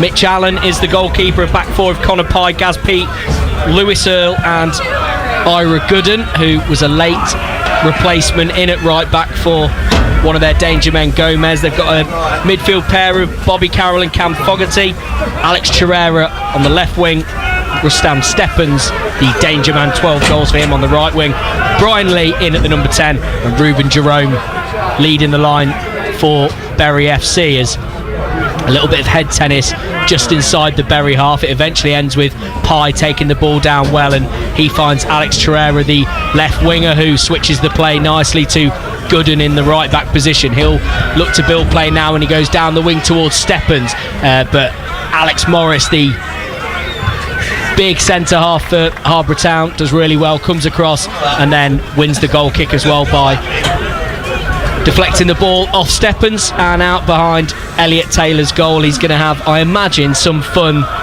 in front of the Bury fans in this second half. 0-0. Elliot loves that. He'll be making friends very quickly in that away. But no, Elliot thrives off that. I know we've played many games away where he's made friends with the fans, and I think today will be no exception. So, but it's something that Elliot really relishes and thrives on, kind of that pressure and playing in front of that big crowd at the far end. He goes long with his goal kick, and it bounces a couple of times and looked like it might cause the Bury defence a bit of trouble, but they're able to get it clear. Alex Chirera, the winger, not able to bring it down, and it does go out for a Harborough Town throw-in on the right-hand side. Is there a little bit of disagreement between the two benches over on that side over who should collect the ball and where it should go, but it's headed over to O'Sullivan. He lumps one into the box, and the defender came in on Josh Walsh, who stayed down on the edge of the Bury box. He's now out of position in terms of as a left back, and Bury look to come forward here. They play the ball over the top towards Chirera, but Forbes does really well to get in between him and the ball and get it away. Josh Walsh only just getting himself up here as Tendai Dye goes towards goal. It's a brilliant effort, and it's saved by Mitch Allen in the goal. It was a fantastic effort on goal. He saw the keeper off his line, went for it on the volley. It was reminiscent of Jamie Vardy against Liverpool, if you remember, in the title winning season for Leicester City. But Mitch Allen in the goal for Bury, able to tip it around the post. It'll be out for a corner. 0-0. I think the defence was slightly off put by the fact that Josh Walsh was just getting up and recovering, so it gave Tendai a lot of space. I mean, he's still 35 yards out, took it on the chest, first time volley, and I mean, that's a brilliant save, top left hand corner, claws it out. I think everyone behind the goal, and I think I did as well, I think there was a little gas coming there that was in, so great start, but the big men are up again from the back. Josh Walsh over to take this corner, right footed out swinger, he lofts it towards the back post, Malone with his head on it, but it's cleared away by the Bury defence, and it's out for a Harborough throw-in on this left-hand side now. They can smell blood, can the Bees? Will they be able to sting the Shakers? I apologise for all the bee puns that have been coming already this afternoon. No apologies needed. Starkey with the ball, he looks to go inside, around from Lee, he went to have a swing at it, was he pushed? The referee says no, and it's an air kick in the end, and Bury will look to come away on the counter-attack. Chirera, left-hand side, he's got pace to burn, he cuts inside, looks to go towards Lee, but he's tackled well actually, and Harborough then able to collect the ball. They'll come down the left-hand side through Starkey now, he looks to go round Earl, the centre half, but he does really well to get in between Starkey and the ball, and the referee decides that touch on the back was enough for a foul and gives the free kick to Bury in their right back position. And some of the fans down to our left hand side not happy with that one. Andy, your thoughts? Probably best I don't comment. There was not a lot of contact there, to be honest, and just consistency from the ref. I think if he's going to do that all game, that's brilliant, but he's not. So, you know, if that's the tone we're setting, that the lightest of touches you're going to be going down, then it's going to be a very long second half of stoppages, I think, Jack. Lewis Earl, the man fouled there. He's got a band in his hair, wearing the number 4 shirt for Bury this afternoon. Started his career at Preston North End. He's played for Stockport, Chester, and recently Marine, playing his football of course for Bury these days as they go long. Chirera with the header down to Lee, but it's cleared well by Ben Williams, the Harborough captain. Tendai Dare does really well to bring that ball down under pressure from the Bury defence, and how is that not a foul on Tendai Dare? He was definitely tripped as he looked to surge forward, and the referee waves it away, and as you could probably tell, the Harborough fans around us not happy at all. An extra bit of bite to the second half here in the Beehive as Bury look to come forward now down the right hand side. Gooden finds Steppens, he looks to cut inside on his left foot. Willie, he does, goes back to Gooden, he chips it in towards Steppens, but it's cleared well by Morris. High into the Harborough sky as Bury look to come forward again, but Harborough clear it once again, and in fact pressure well from Dare there means that Bury can only clear it into their own right back position. Dare down this left hand side gives away the throw in. Last touch did come off the Harborough man, I can tell you that for sure, because it happened about 2 metres in front of us down here at the Harborough Town Community Stadium, and Ira Gooden will look to take this throw in right hand side for the Shakers. He goes down the line towards Steppens, but his touch is loose and Harborough able to get in there. Stevens knocks it down towards O'Sullivan, plays it down the right hand side. It's a lovely ball over the top to Forbes. Will he get there? He does, takes it under control, level with the box, back onto his left foot, ball into the box, but it's cleared by Carroll for Bury as Williams looks to continue the attack. Is he fouled? No, and in fact that won't please the home fans as the referee decides it was Williams in fact fouling the Bury man, and he gives a free kick to the away side. 8 minutes in this second half, 0-0. This isn't the weather, I know it's a sports station, but the sun is having an effect. The keeper's spending most of the time with his elbow raised over his eyes, so the longer this game goes on, the lower that sun gets, it may cause a problem. Steppens with the ball here for Bury, he plays it into Jerome in the box. Has he given a foul? He has this time, the referee. There was a clear couple of hands on the shoulder of the Harborough defender as Jerome looked to go through. He did really well, did Josh Walsh, to get in between himself, between the ball and the player, and Jerome forced to put his hands on him, and Walsh does the right thing, goes down and wins the free kick for his side, 0-0. Such a clever player, Josh Walsh, did in the first half really well to do the same thing, and it was a good period of pressure there from Bury. He was through on goal had he gone through, but great play by Josh Walsh, and Elliot Taylor with the encouragement from the Bury fans behind him is going to launch this long. 600 have made the way down from Greater Manchester, 1,000 representing Harborough today inside the Beehive, 1,600 the attendance, which smashes the previous record for this stadium, which was 1,014 before today. So not only a historic day in terms of reaching this stage, as Harborough look to go for a long range effort here. It hits the Bury man in the gut, and he stayed down, but his teammates don't care. They look to go forward as Morris gets a foot in to defend, and Josh Walsh, once again, some brilliant defending. We've spoke pre-game about Stephens, the danger man for Bury FC. He scored 12 goals in 20 appearances this season, and I have to say, Andy Sparrow, Josh Walsh has done a brilliant job in defending him. Just snuffed him out down this right, hasn't really given him the chance to get clear. As soon as he's got the ball, he's been closed down well, or when Josh has used his intelligence just to know when to dive in and when to hold back. So yeah, it's been a great, with the goal threat coming in, and especially the amount of goals they've scored. You're sitting here after 53 minutes, 54 minutes without scoring. You've got to be happy. Looks like number 6 for Bury. He's just slow getting up there, Bobby Carroll. Harborough going long. Josh Walsh with the free kick from inside his own box into the penalty area, headed on by Malone. It's a brilliant header, but the keeper Mitch Allen able to come out and collect it. It was a nice header down, looking for somebody else to get on the end of, but the Bury keeper does well to collect the ball, and it remains 0-0. I was talking about Stephens earlier. He's an interesting character, born in Latvia, been playing his football over here for a good few years now though, and he joined Bury this season, as I mentioned, 12 goals in 20 appearances, as Harborough looking to come forward through Ben Stark here. He has a go left-footed, but it's wide of the Bury goal, not troubling the keeper Mitch Allen, and he'll take his goal kick from what looked like definitely outside the 6-yard box, and in fact it was, and the referee's going to make him go back and take it again. But you can see Andy Sparrow that clearly he sees the opportunity to play it towards Stephens on the right wing. Stephens was just trying to get clear there of Walsh, and again the wind held that up. It wouldn't have cleared him at all, so it would have been interesting coming back the other way. But yeah, I think the ball was actually moving as well, Jack, so ref brings it back and makes him play it again.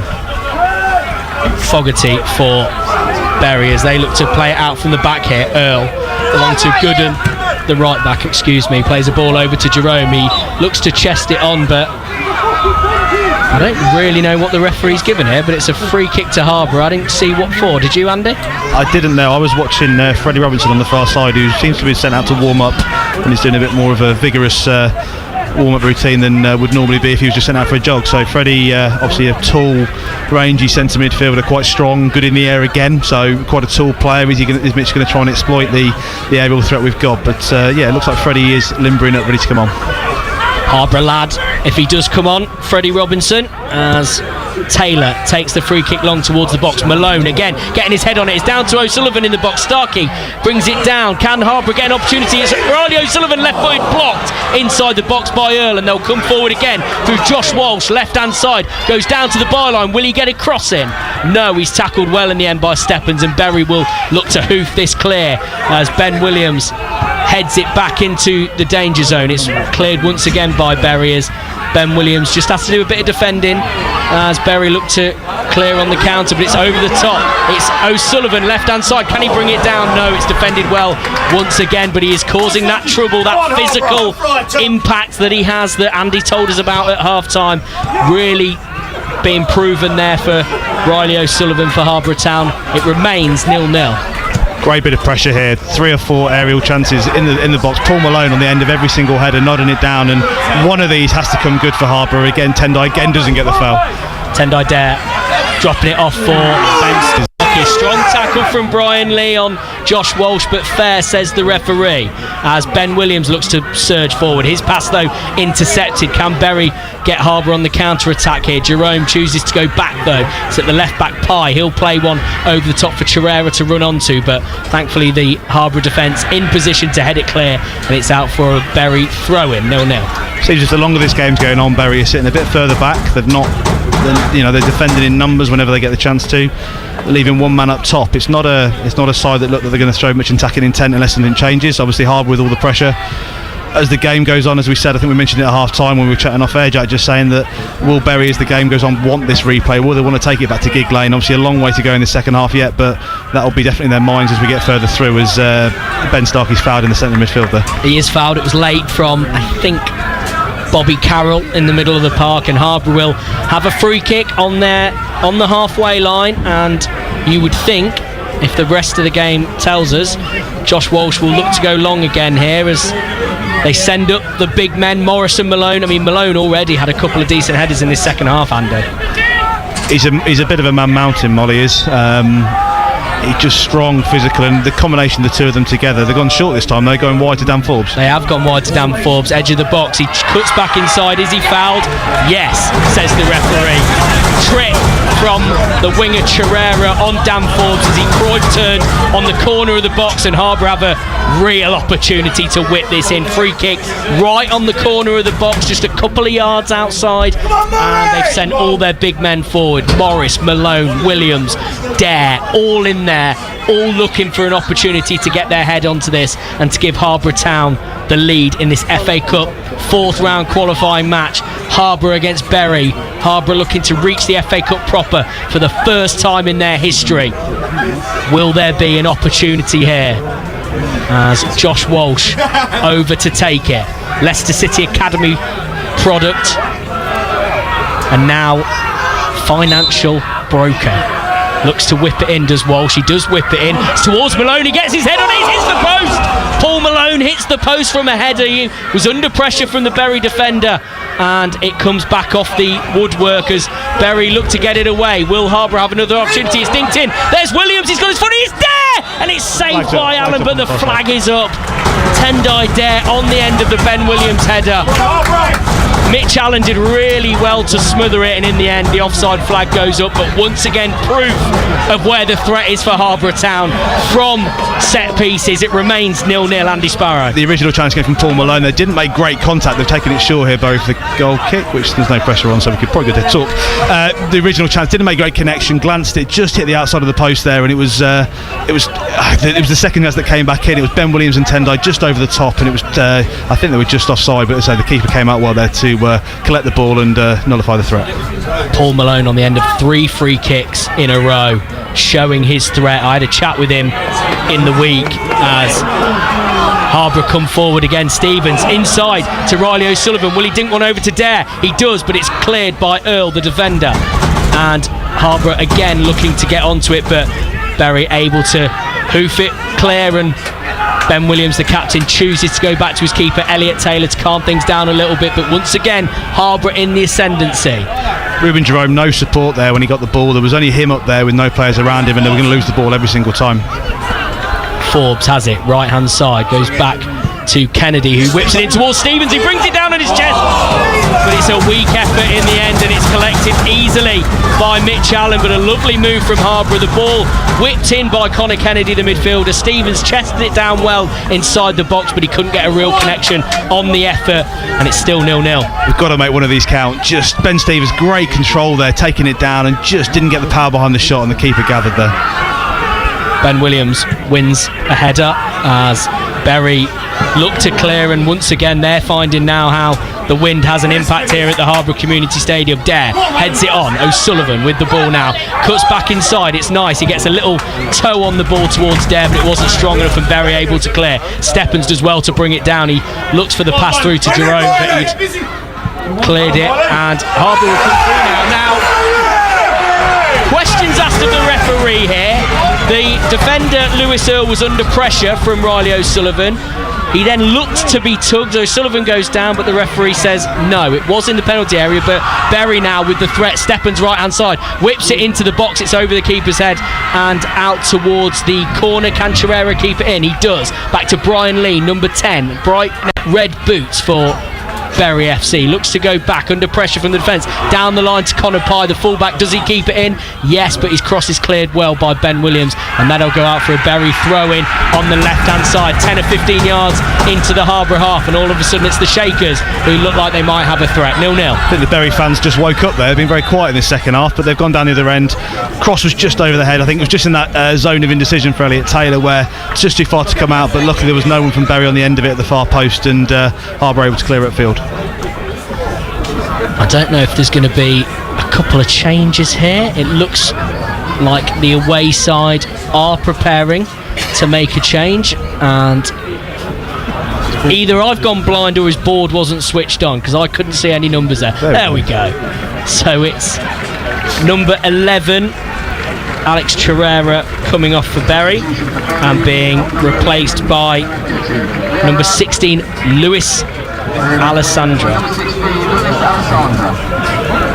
I thought he was their danger man, so it's quite an interesting change. Maybe it's an injury, but definitely seen their most sort of, in the first half, their most exciting player who's going to test us. He's been bright, hasn't he, Chirera? Goes off though, managed well by Dan Forbes down the right hand side for Harborough, and Berry now on the attack, and Alessandra immediately involved. Cross now from Brian Lee, that's headed away by Ben Williams. Stevens picks it up, must be fouled as he went to clear. He is. It's one of those horrible ones really where a player goes in to block it and the Harborough man Ben Stevens goes to clear and catches the studs of the Berry man, and it'll be a Harborough free kick. No yellow card though from the referee. He's got it in his hand. I think it is going to be a booking there. Yes, you are absolutely right, Andy Sparrow. Brush the dust off the books. They've been in his pocket most of the game, and their first yellow card of the half, isn't it? Of the game, sorry, for Berry. Correct. Bobby Carroll, I think it was. Number 6, Bobby Carroll, into the book for Berry, and Elliot Taylor will once again look to go long for Harborough Town here.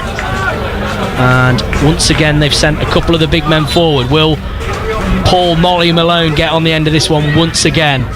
As it goes towards Malone, actually, he does get his head on it, but a defender, Gooden, does well to get in, and nowhere near the same threat on that one, although he stayed up there, Malone. He's a really real handful. You can see how much trouble he's causing the Berry defence every time he goes up, but they clear once again, and Alessandra with the ball, left-hand side, plays it to Brian Lee. Now, from the looks of it, Lee has gone out wide, and Alessandra, I think, will play through the middle.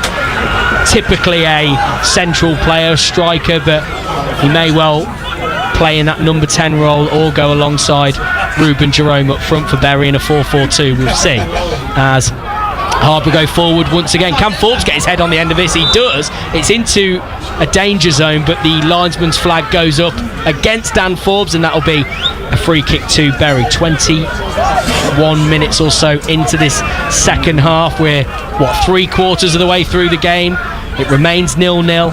Andy Sparrow, which way do you see this one going at the minute? It's definitely Harborough on top, and I think the longer this game goes on, I think Harborough will continue to push the pressure on and probably look for the goal that they probably deserve after all the pressure, but that will come with its own risks. Obviously, the further they put forward, Berry will be dangerous on the break, and they've shown the ability where they can distribute it quickly and test that Harborough back line, which, the three of them are an experienced pair, but they're not the quickest. Alex Morris is quite fast, but as I say, the strikers may find some luck as we get further into the game. So look, we're definitely on top. We've won a goal, but going into this last 25 minutes is definitely something that I feel we've got the upper hand here, and it is going to be Kai Tong, I think, Jack, coming on. I can see him stripped off on the far side. There looks like potentially a couple of changes for Harborough, as Lewis Rose as well coming on there, Jack. Mitch Austin looks to roll the dice, and there's a man down here for Berry. I think that's Ruben Jerome with the physio making his way on. What can you tell us then about the two lads that are going to be coming on, Andy? So it depends on, I see who comes off. I'm going to take a guess it might be Tendai coming off. He's battled his heart out up front, but I don't know whether they're going to change it around. Kai, pacey striker, came to us from Russell Olympic last year at Step 2, has come down, such a quick player. His burst of speed once he goes, it may change the game. We've been playing quite short to go, but Kai's a dangerous player, tends to play wide. Lewis Rose, real technical player, came to us middle of last season from Anstey Nomads, fellow Leicestershire club, and more of a technical player, great centre forward, and I think you'll find he may slot in up front if he does this, but both superb players and definitely will only add to the bees on the pitch rather than take away. So I think Berry are making a sub here. I don't know who's coming off, I can't quite see it. I think it's Jerome, who was just down receiving treatment. It looks like he's the man making way, and it's the other side of the pitch. I will be able to see in just a second who it is that is coming on. Number 14, Jack Dunn, replacing Ruben Jerome. We're not going to make the sub here, I don't think. We're going to play on for a while. Yeah. Mitch Austin just waiting before making his change as Harborough concede the throw in about halfway into their own half. It's Brian Lee, the number 10, who's down on that far side, and Ben Stevens just asking him a question about why it is that he's down. Berry look tired, Jack. There's not that spring in the step they were in that first 15 minutes. It's as this game goes on, it'll only play in Harborough's favour if this continues. They've not had a lot of the ball. They've been chasing it the second half, and again, will only bode well for the Bees. as Ben Stevens puts the tackle in once again, concedes the throw in on that left hand side, right in the far corner from where we are here at the Harborough Community Stadium, as Malone looks to get it away, and that's really good ball in. It's Riley O'Sullivan chasing. It was a ball forward from Ben Starkey as O'Sullivan looked to chase onto the end of it, but Earl, the defender, did well to get in and get it away, and all of a sudden it's Harborough Town who look like they're going to cause a bit of bother. Kennedy over to take the long throw in into the box. Is he sending forward the big men, Malone and Morris in there, but he chooses to go down the line to Walsh, but his cross is poor and it'll be cleared by Berry. Ben Williams will collect this. He's all on his own in the centre-back position, whips it back in towards Morris. Can he get his head on this? In fact, he brings it down really well, Morris. Back to goal now, goes down the wing. Will he dink it over? He does. It's headed away though by Berry, out to Josh Walsh, who defends really well, collects it once again, stops the counter-attack, but Starkey is dispossessed here as Jack Dunn does really well, the sub for Berry, to win the ball and win a free kick as well, which Berry will take inside their own half. 0-0. Superb touch from the big man there, Alex Morris, in the box. Centre back come winger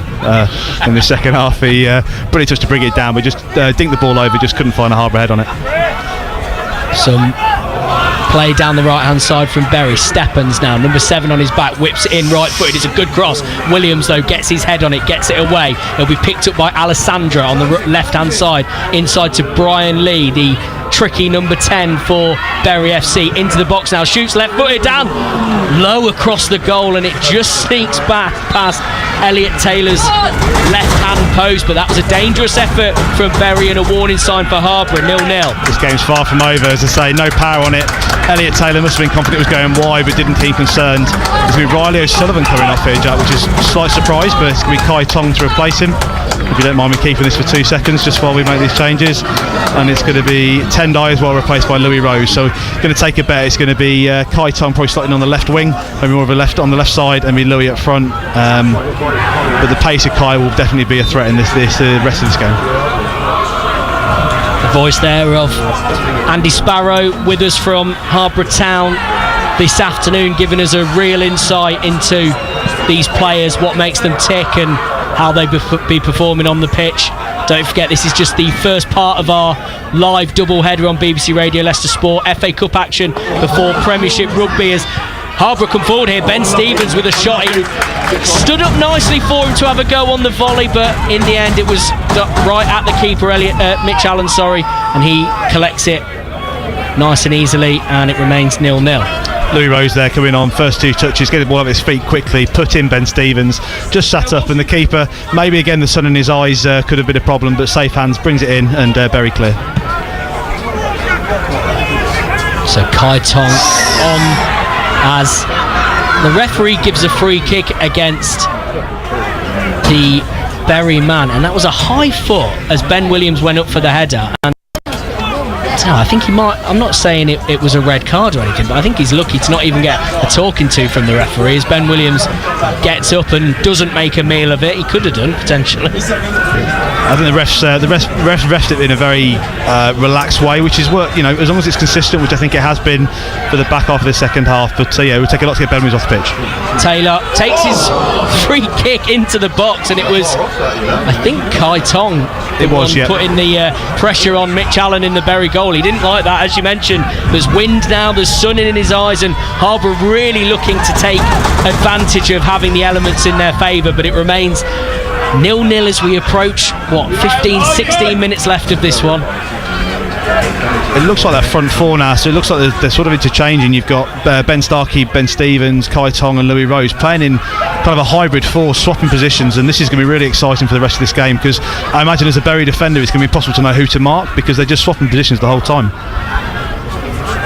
Plenty of attacking options on the pitch for both sides at the minute as Brian Lee looks to play it into the Harborough box. It's collected well by Taylor. He goes long over the top. Kai Tong, brilliant pace. He's in behind it. He's wide right though. He keeps the ball in play well. He's got it in the corner. Connor Pye with him for company. Cuts back onto his left foot. Looks to go inside, but it's a poor touch really, and he's tackled. But you see the threat straight away. The pinpoint pass from his hands from Elliot Taylor, finding Kai Tong running in from behind, and that's going to be a real threat against tired legs in the Bury defence. But it is the Shakers coming forward now, right hand side. Gooden, he goes round one, goes round two. Josh Walsh goes in for the tackle. He doesn't get it, and it's into the box now, but Brian Lee's shot is blocked well, and in fact he's fouled the Harborough man in the process, and the referee gives a free kick in favour of the Bees, 0-0.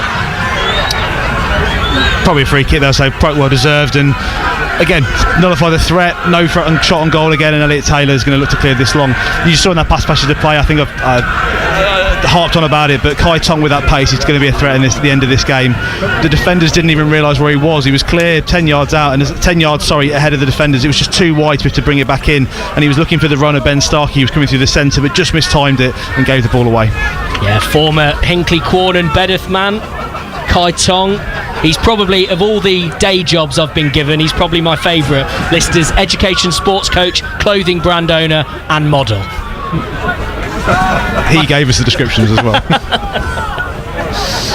12 appearances for the Bees this season. He joined in September of last year. Kai Tong onto the pitch for the closing stage of this game. Lewis Rose as well, window fitter. Long throw here, Jack. As the long throw comes in from Kennedy into the box. Morris lets it go. Malone flicks it on, but it's away from Bury. Again showing their threat. It's Starkey with the ball now, surges into the box. He's been put under pressure. He goes down, gets straight back up. The referee has given a penalty. He's given it. Well, it was a bursting run into the box from Starkey. He went around the defender, Gooden. He got a foot and he looked like he got a touch on the ball. What was interesting is Starkey went down, immediately got up to try and continue playing, wasn't able to, and the referee points to the spot, and he's given out a couple of yellow cards here. Andy Sparrow, your thoughts? It was a penalty. Didn't make contact with the ball, made contact with the man, and I'm just double checking who he's booking here. Is this going to be a second yellow? There's a bit of consternation going on. This could be doubly bad for Bury. I'm just trying to see who he's putting in the book here, and I think it's Lewis Earle, the centre back. I think he gave a yellow card before. Now I don't know if that was for dissent or for the foul. If it was for the foul, it was Ira Gooden, the right back. But either way, I couldn't see who got yellow carded there. Hopefully we'll get it confirmed for us, but it's the number 17, the substitute Lewis Rose, puts the ball on the spot, but Ben Stevens, number 7 on his back, steps up in front of the clubhouse here at the Harborough Town Community Stadium. Mitch Allen in the Bury goal. Can he send the Bees fans wild and potentially give them 1 foot into the first round of the FA Cup? Ben Stevens, he waits, hands on his hips. The referee making sure everybody is outside of the penalty area and outside of the D. There are plenty of fans behind that goal. Yellow shirts. Ben Stevens, he steps up. He goes, he's in! He goes down to the keeper's right hand side. He gets a hand on it, but it's into the back of the net. The keeper wasn't able to keep it out. I panicked for a second there when it looked like he'd saved it, but the ball nicely bobbles into the back of the net, and Harborough Town lead. Ben Stevens, penalty. It's Harborough 1, Bury 0. The keeper did so well there. It was unlucky. Ball went under his head, and it's Ben Stevens that took the ball into the net, and it's Tendai Dares actually is the normal penalty taker, so being off the pitch it was interesting to see who was going to get that goal, but well deserved. After all of that pressure in the second half, we finally get the goal, and the Bees will go into the last 15 minutes of this game 1-0 up through Ben Stevens, who adds to his tally for the season. Well, this does make for an interesting end to this game. Harborough Town are potentially 12 minutes away from the FA Cup first round for the first time in their history. as Bury get us back underway, as there's a yellow flare just down to our left, as the fans in that little stand just down to us getting excited. Bury looking to put the pressure on now. Harborough Town have 11 or 12 minutes to hold out as Earl whips it into the box for Bury. It's cleared by Harborough. Josh Walsh getting his head onto it. Bury bringing it down once again, and he plays it along to Stephens, the danger man, but he's tackled well. There's a scramble on the edge of the box. It's deflected the effort. It's Alex Morris that gets it away. It was Jack Dunn with the effort from the edge of the box for Bury in front of their fans, and all of a sudden they've switched into gear. Bury, they know they're on the brink of going out of the FA Cup. 1-0 Harborough. It's going to be a substitution here. It's Ben Stevens, the goal scorer, is going to be making way, and Freddie Robinson, we mentioned him in the early part of the second half coming on here, so more height, but Freddie's a really sturdy defender, sturdy midfielder, he'll give some good presence in there, and he's also a goal threat going forward. Scored over 15 goals last year for Anstey, so should we get out at the other end of the pitch as well, would be dangerous at that end. I think the more this game goes on, Jack, I think that you're going to find that the pace of Kai Tong, as Bury push further forward, is going to become more and more of a threat as we go into the final closing stages. Yeah, straight into the box to defend this corner. Brian Lee whips it in, right-footed in swinger. It's another corner cleared by Josh Walsh. Yeah, I mentioned Freddie Robinson, 23-year-old trainee accountant. He won Step 5 with Harborough, went away, spent a couple of years with Anstey, played at this stage of the competition for Anstey against Chesterfield in 22-23. As Lee whips it in once again for Bury. It's cleared though by Harborough, only to the edge of the box. Back out to Lee, red boots. Will he cut inside, step over? He does. Cuts inside, right-footed, he has a go at goal, and it's high and wide, and the Harborough fans will be happy to see that fly over the Bury fans behind that goal. We are 10 minutes to go here. It's Harborough 1, Bury 0. Great build-up play there, good skill. I think he wrong-footed the defender there, got the ball out of his feet, but he would have been more at home on the rugby pitch on the other side of the fence there, Jack. You can feel, and I'm going to make a bee pun again here, you can feel a buzz around the beehive, Andy Sparrow. I think the reality is just kind of set in now with 10 minutes to go. The players won't feel it. I think the players are professional enough to kind of overcome it, but at the same time, this last minute, as Kai Tong's going to break here, no, just the opportunity just goes. I think the more we go on into this game. I tell you what, that's brilliant work from Kai Tong. He went up for a header that was a long ball from Elliot Taylor. The Bury defender shielded it out. He let it go out, but it's for a corner. So we talked about big men and the threat for Harborough before. They've just added Freddie Robinson into that as well. You look at the size difference between the Harborough men and those Bury defenders. A real opportunity here. Malone, Morris, Williams in there, Robinson now as well, as Walsh goes over to take, right-footed, out swinger. It's flat towards the back post, but the referee has seen an infringement there, has decided to give a free kick in Bury's favour. 0-0. 1-0, sorry. 1-0, yeah, 1-0. Floated crossover by Josh Walsh, and they've taken it quickly here, Bury. Going to try and get this ball down and play it. The Bees just need to settle in now, and I think we're going to try sit back a bit and try and play on the break, because Bury will be coming forward in numbers. Ben Williams, high foot to get the ball clear, but Bury coming back on the attack now. Constant threat that they have. It's down to Connor Pye, left back in the left wing position, cuts inside, tackled really well by Dan Forbes, and Harborough can counter here as Tong. It's played towards Rose. He goes towards Tong. He's got it right hand side, but his ball to Starkey isn't great, and Starkey's just going to calm things down here. Look to be going to the corner. It might be a bit early for that, Ben Starkey, but he loses the ball, and Bury will look to come away here through Lee.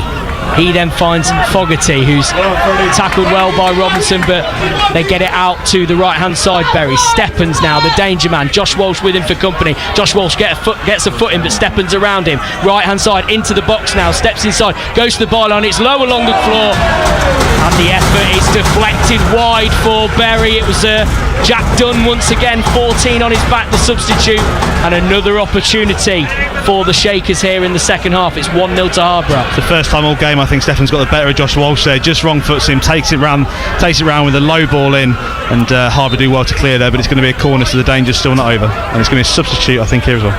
Yeah, Bury looking to make another change. It's the number 2 Gooden who makes his way off and is replaced by number 12, Joshua Gregory.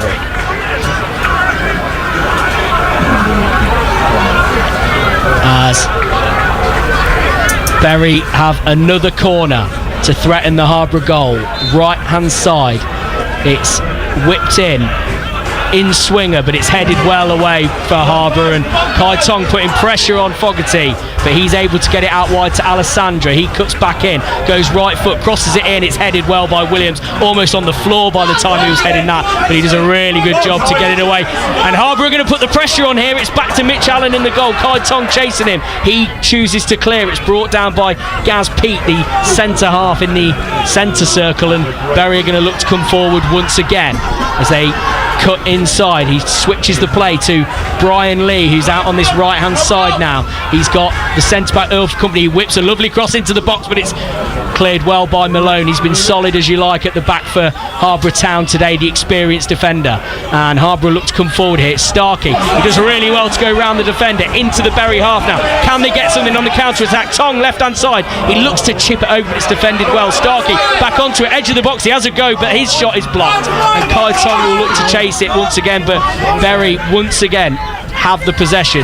It's Lee coming forward now onto the number 14 Dunn, as Taylor comes out of his box momentarily, but does well actually to then allow the ball to move into his penalty area, and he'll pick this up with ease. 1-0. Great defender by Alex Morris there, just showed got between the player and the ball, allowed the time for it to go through to Elliot Taylor. Such a strong tower of a man, Alex Morris, and probably again one of the friendliest people, the BFG I think, one of the friendliest players off the pitch as well. Harborough fans making some noise, they smell that victory is close. 1-0 to Harborough as Robinson wins the ball high. He's going to have the effort here, left foot in, he's just clasped the edge of the post. He did really well to shoulder barge the defender Pete off the ball, and first time went for an effort left footed, but it's just out of the goal. 1-0. Keeper was flat-footed there. If that had gone in that car corner, he wouldn't have got anywhere near it, but just flashes past the post there, but great pressure by the front two there to garner another chance for the Bees. And the longer we can do this, any of these chances, the more time that goes by, the closer we are to that final whistle. I make it less than 5 minutes of normal time to go as Bury look to come forward once again. It's out to Brian Lee, right hand side, goes into the box, right footed cross. It's defended well once again by Malone as Josh Walsh controlled the ball. Couple of scared is probably the right word. The Harborough directors behind us thinking, was there a hand on that? But no appeals whatsoever. So Bury once again coming forward, just Kai Tong forward for Harborough now, and Fogarty has the ball. He's got Lewis Earl with him, right hand side. He's a centre back playing as a winger at the moment. Back to Fogarty, back to Earl. Harborough challenging him well, but he's whipped a ball into the box. There's a head onto it, and it's over the bar. It was the left back Connor Pye who'd wandered into the box, got a head onto it unmarked, but thankfully for the Bees, his header goes over the top and it remains 1-0. Elliot had that covered all day long, saw it straight over, never a doubt in his mind, and he'll probably take his time on this goal kick as well, just to further endear himself to the Bury fans behind the goal there. Absolutely, plenty of Bury FC banners behind that goal, one with the outline of that famous trophy of the FA Cup. If Harborough Town can hold out for another 5 minutes or so, they will be into the first round of this famous old competition for the first time in their history. Starkey with it, right hand side. Will he look to get it into the box or go to the corner? He cuts back, he's got Forbes with him. Does he use him? Yes. They go into the corner though. Starkey taking his time here. Will he try and win a corner? And he does brilliantly. Number 11 on his back, raises the palm of his hands to the fans out there. He wants some noise, and he is getting it from the fans inside the Beehive. We are 3 minutes from the end of play here, and Harborough leading by 1-0. They'll take their time with this. I think the big man will go up from the back, and again Bury only leaving one man forward, so defence first, but we'll take our time with it. Let's and see if we can get a good cross in with one of the big men on the end of it. Kennedy over to take it this time, as Morris, Malone, Robinson all away in the box. Kennedy right footed, flat again, he goes towards the edge of the box. Is there anybody there? It's headed in by Forbes onto Robinson, but it's over his head and into the grateful hands of Mitch Allen in the Bury goal. He chooses to go quickly over the top, but Harborough back into position well and able to clear that one, and Berry once again will look to come forward. It's Gaz Peat with the ball, and he's passing it between himself and the left back Connor Pye as they'll look to build here. Earl has gone into the right back position. Berry are pretty much playing with the back two at the moment as Lee goes down the right hand side. Walsh pressuring him. The referee gives a goal kick. Superb defending by Josh Walsh. Gets his foot, ricochets off him, goes out for a goal kick. Been superb this afternoon. We've talked about it in the centre midfield come left back, and as I say, Josh Walsh really hasn't disappointed us. I think the Bees are going to make another sub here, and it's going to be Liam Dolman coming on. It is. We talk about big men at the back. He's certainly one of them, and he's replacing Ben Starkey, the attacking player. As we mentioned, Liam Dolman for his second or third appearance, I think. It's his second appearance. He made his debut last week for us away at Sporting Kelsa, and he's going to come on here for the final couple of minutes just to shore up that back line, hopefully, and see us over the final whistle. Plenty of non-league experience. Former Northampton man, but also Kidderminster, Rushden, and recently Tamworth is Liam Dolman, and that means Harborough have 4 centre halves on the pitch at the moment. As Tong goes up for the header, he's not won it though, and it goes back through to the Berry defence, who will look to come forward here. I think we should be seeing the board for stoppage time any minute now, as long as he turns it on this time. But Berry have it. It's Connor Pye left hand side, defended really well though by Forbes, and he's able to clear it down the line. Berry hit and hope down towards the Harborough goal, and Harborough able to clear once again. Can Robinson get on the end of this? No. 7 minutes. 7 minutes. Strap in. 7 minutes. Harborough are away from the FA Cup first round for the very first time. If it was anything like the first half, we'd probably have 3, Jack, because I think we had 4 there and played 2, but I'm not sure where he's got the 7 from, but hey, we've got to knuckle in, and 7 to go. For these Harborough Town fans inside the Beehive, this is going to be the longest 7 minutes of your season. Don't go anywhere. Don't forget, Premiership Rugby, the East Midlands Derby, Leicester against Northampton straight after us. Harborough Town are 6.5 minutes away from the FA Cup first round, as Pye down the left hand side does really well, cuts past Forbes. Can Forbes get back into it? He goes down very easily, very dramatically, and the referee says absolutely no, and then points for a goal kick. The right decision in my eyes. I imagine you agree, Andy Sparrow. Of course, but he was halfway down to the floor before Forbes got anywhere near him, so yeah, definitely the right decision with absolutely zero bias from this side of the commentary box. The referee telling the Berry men to get away from him as they complain about that decision. The problem is, if there was contact, it looked like there was maybe a hand on the back, but he went down so dramatically that it made it obvious that he was forcing the issue. Yeah, a little bit of theatrics there as well. Obviously the whole of the away end reacted, was looking for it, and the whole of the players went up for it, but I don't think there was any doubt it was never going to give it, and thankfully it's going to be Elliot Taylor with the opportunity now just to clear our lines and waste a couple more seconds.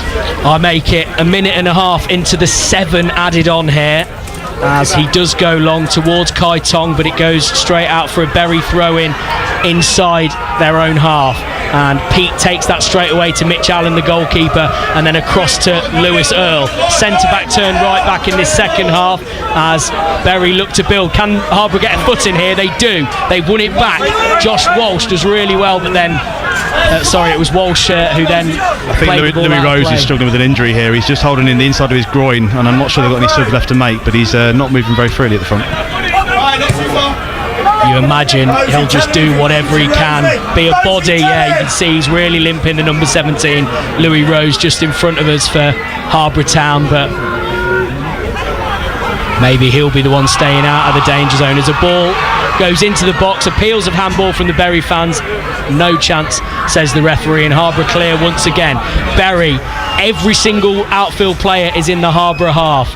11 men behind the ball for the Bees as Berry chip another ball over the top, but it's cleared by Dolman. His clearance hits a teammate, but then he clears once again. It's only as far as Tong, but his control is poor, and it's out for a Berry throw-in halfway into the Harborough half. We are approaching 3 minutes into the 7 added on as encouragement for Lewis Rose, who looks injured, but he's carrying on. Harborough without any more subs to make as they were able to clear. It's only as far as Lewis Earle. Will he have a shot here? In fact, the two players have got in each other's way and Harborough can break. Josh Walsh with it over the halfway line. It's 3 against 2. He's played it through to Kai Tong, but he'd gone into an offside position and lets the ball run through.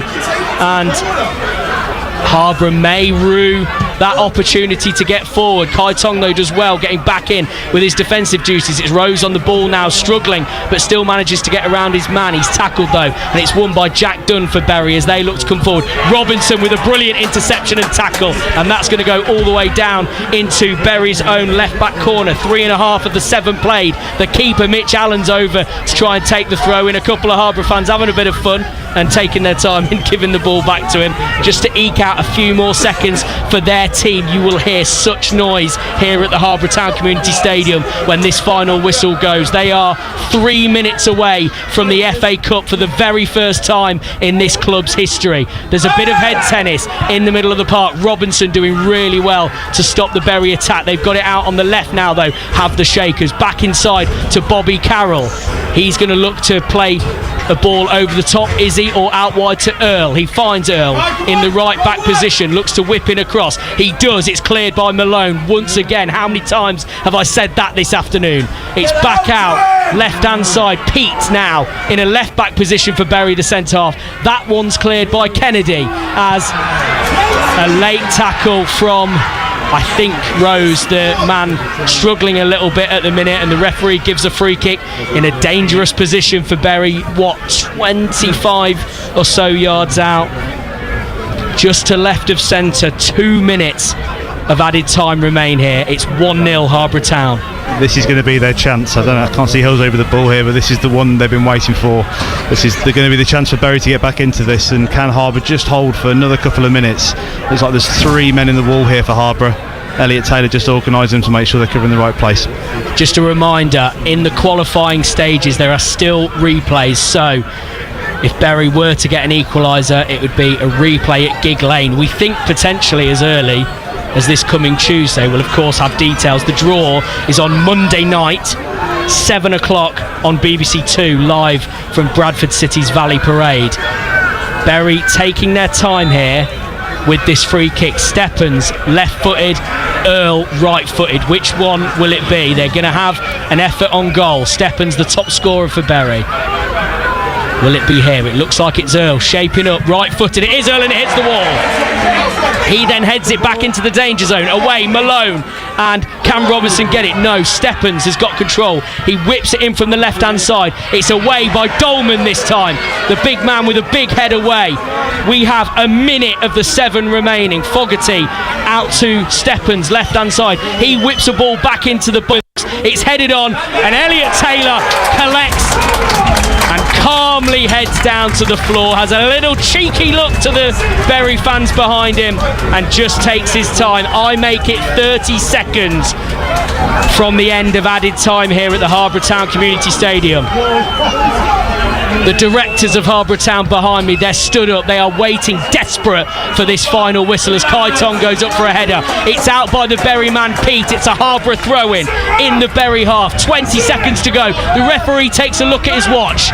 Is he thinking about blowing this full-time whistle? You will know when that whistle has gone, because you will hear the noise from the fans here inside the Beehive. Harborough Town on the brink of history here on BBC Radio Leicester Sport as Bury clear it. Can Harborough keep it in the Bury area? No, it's cleared by the Shakers over the halfway line. Big header from Josh Walsh back into the Bury half, and Walsh now picks it up once again. Will he run for the corner? He's tackled by Lee. He continues to put the press on Earl. He goes back to the keeper, Mitch Allen. I make it. We are past 7 minutes added on, and yet the referee hasn't blown. Connor Pye into the box for Harborough. Left hand side, he cuts it back, but Kennedy clears. That has to be it. There goes the full-time whistle. Delight from the Harborough Town directors, and Andy Sparrow sat next to me. The Bees are into the FA Cup first. first round for the very first time in their history. They have beaten two-time winners Bury FC by a goal to nil. They had their chances in the first half. They were the dominant team, but they weren't able to put any of those opportunities away. They threatened from set pieces throughout the second half. Paul Malone constantly a threat, and then in the end it came from the penalty spot. Ben Stevens, number 7 on his back, stepped up. He was calm. It was a stuttered run up. Mitch Allen in the Bury goal got a hand to it, but it wasn't enough as it nestled into the back of the net. And then what a defensive performance from that back three of Maurice Malone and Ben Williams. They have been fantastic this afternoon and have kept the clean sheet that has seen Harborough Town into the first round of the FA Cup. History has been made at the Harborough Town Community Stadium here inside the Beehive. It's finished in the 4th qualifying round of the FA Cup. Harborough Town 1, Bury FC 0. Andy Sparrow, how are you feeling? Speechless, absolutely speechless. We said before the game, dare to dream. Can we dream? Can we make this first round proper? And we are there. We're in the draw tomorrow night. What a performance from the players. That second half, the chances we created, we deserved the goal. It came through the penalty, which is probably not the way we thought it was going to come. And what a defensive performance there. I agree with you. The amount of times Paul Malone's name's been mentioned this afternoon, he was absolutely superb. And the players deserve every bit of applause they're getting as they come off the pitch just now. Yeah, the players applauding, making their way over to the fans all around us. We mentioned Paul Malone there, part of that back three with Morris and Ben Williams. Local lad, Ben Williams, leading his side into the first round of the FA Cup. Absolute rocks at the back this afternoon as Paul Malone getting all the congratulations. I'm assuming that's because he's been awarded the man of the match. Was he man of the match for you, Andy? I think it'd be a toss-up if you're going to take on defensive to play. Definitely Paul Malone for his effort. I think also Ben Starkey has to have a mention. The direct run-in, all of the chances he created and putting the pressure on. But I think Paul Malone will take the plaudits and this afternoon and well into the evening, I'm sure. Well, I can assure you, actually, it'll be well into the evening. I've been assured by the Harborough manager, Mitch Austin, that I'm going to be a part of those celebrations. He assured me when we spoke after the draw that Harborough Town would be winning, would be getting into the FA Cup first round, and we'd all be having a beer together afterwards. I can tell you one thing, Trent Hudson, Harborough Town absolutely are into the first round of the FA Cup for the very first time in their history. They've beaten two-time winners Bury FC by 2 goals to nil here at the Harborough Community Stadium.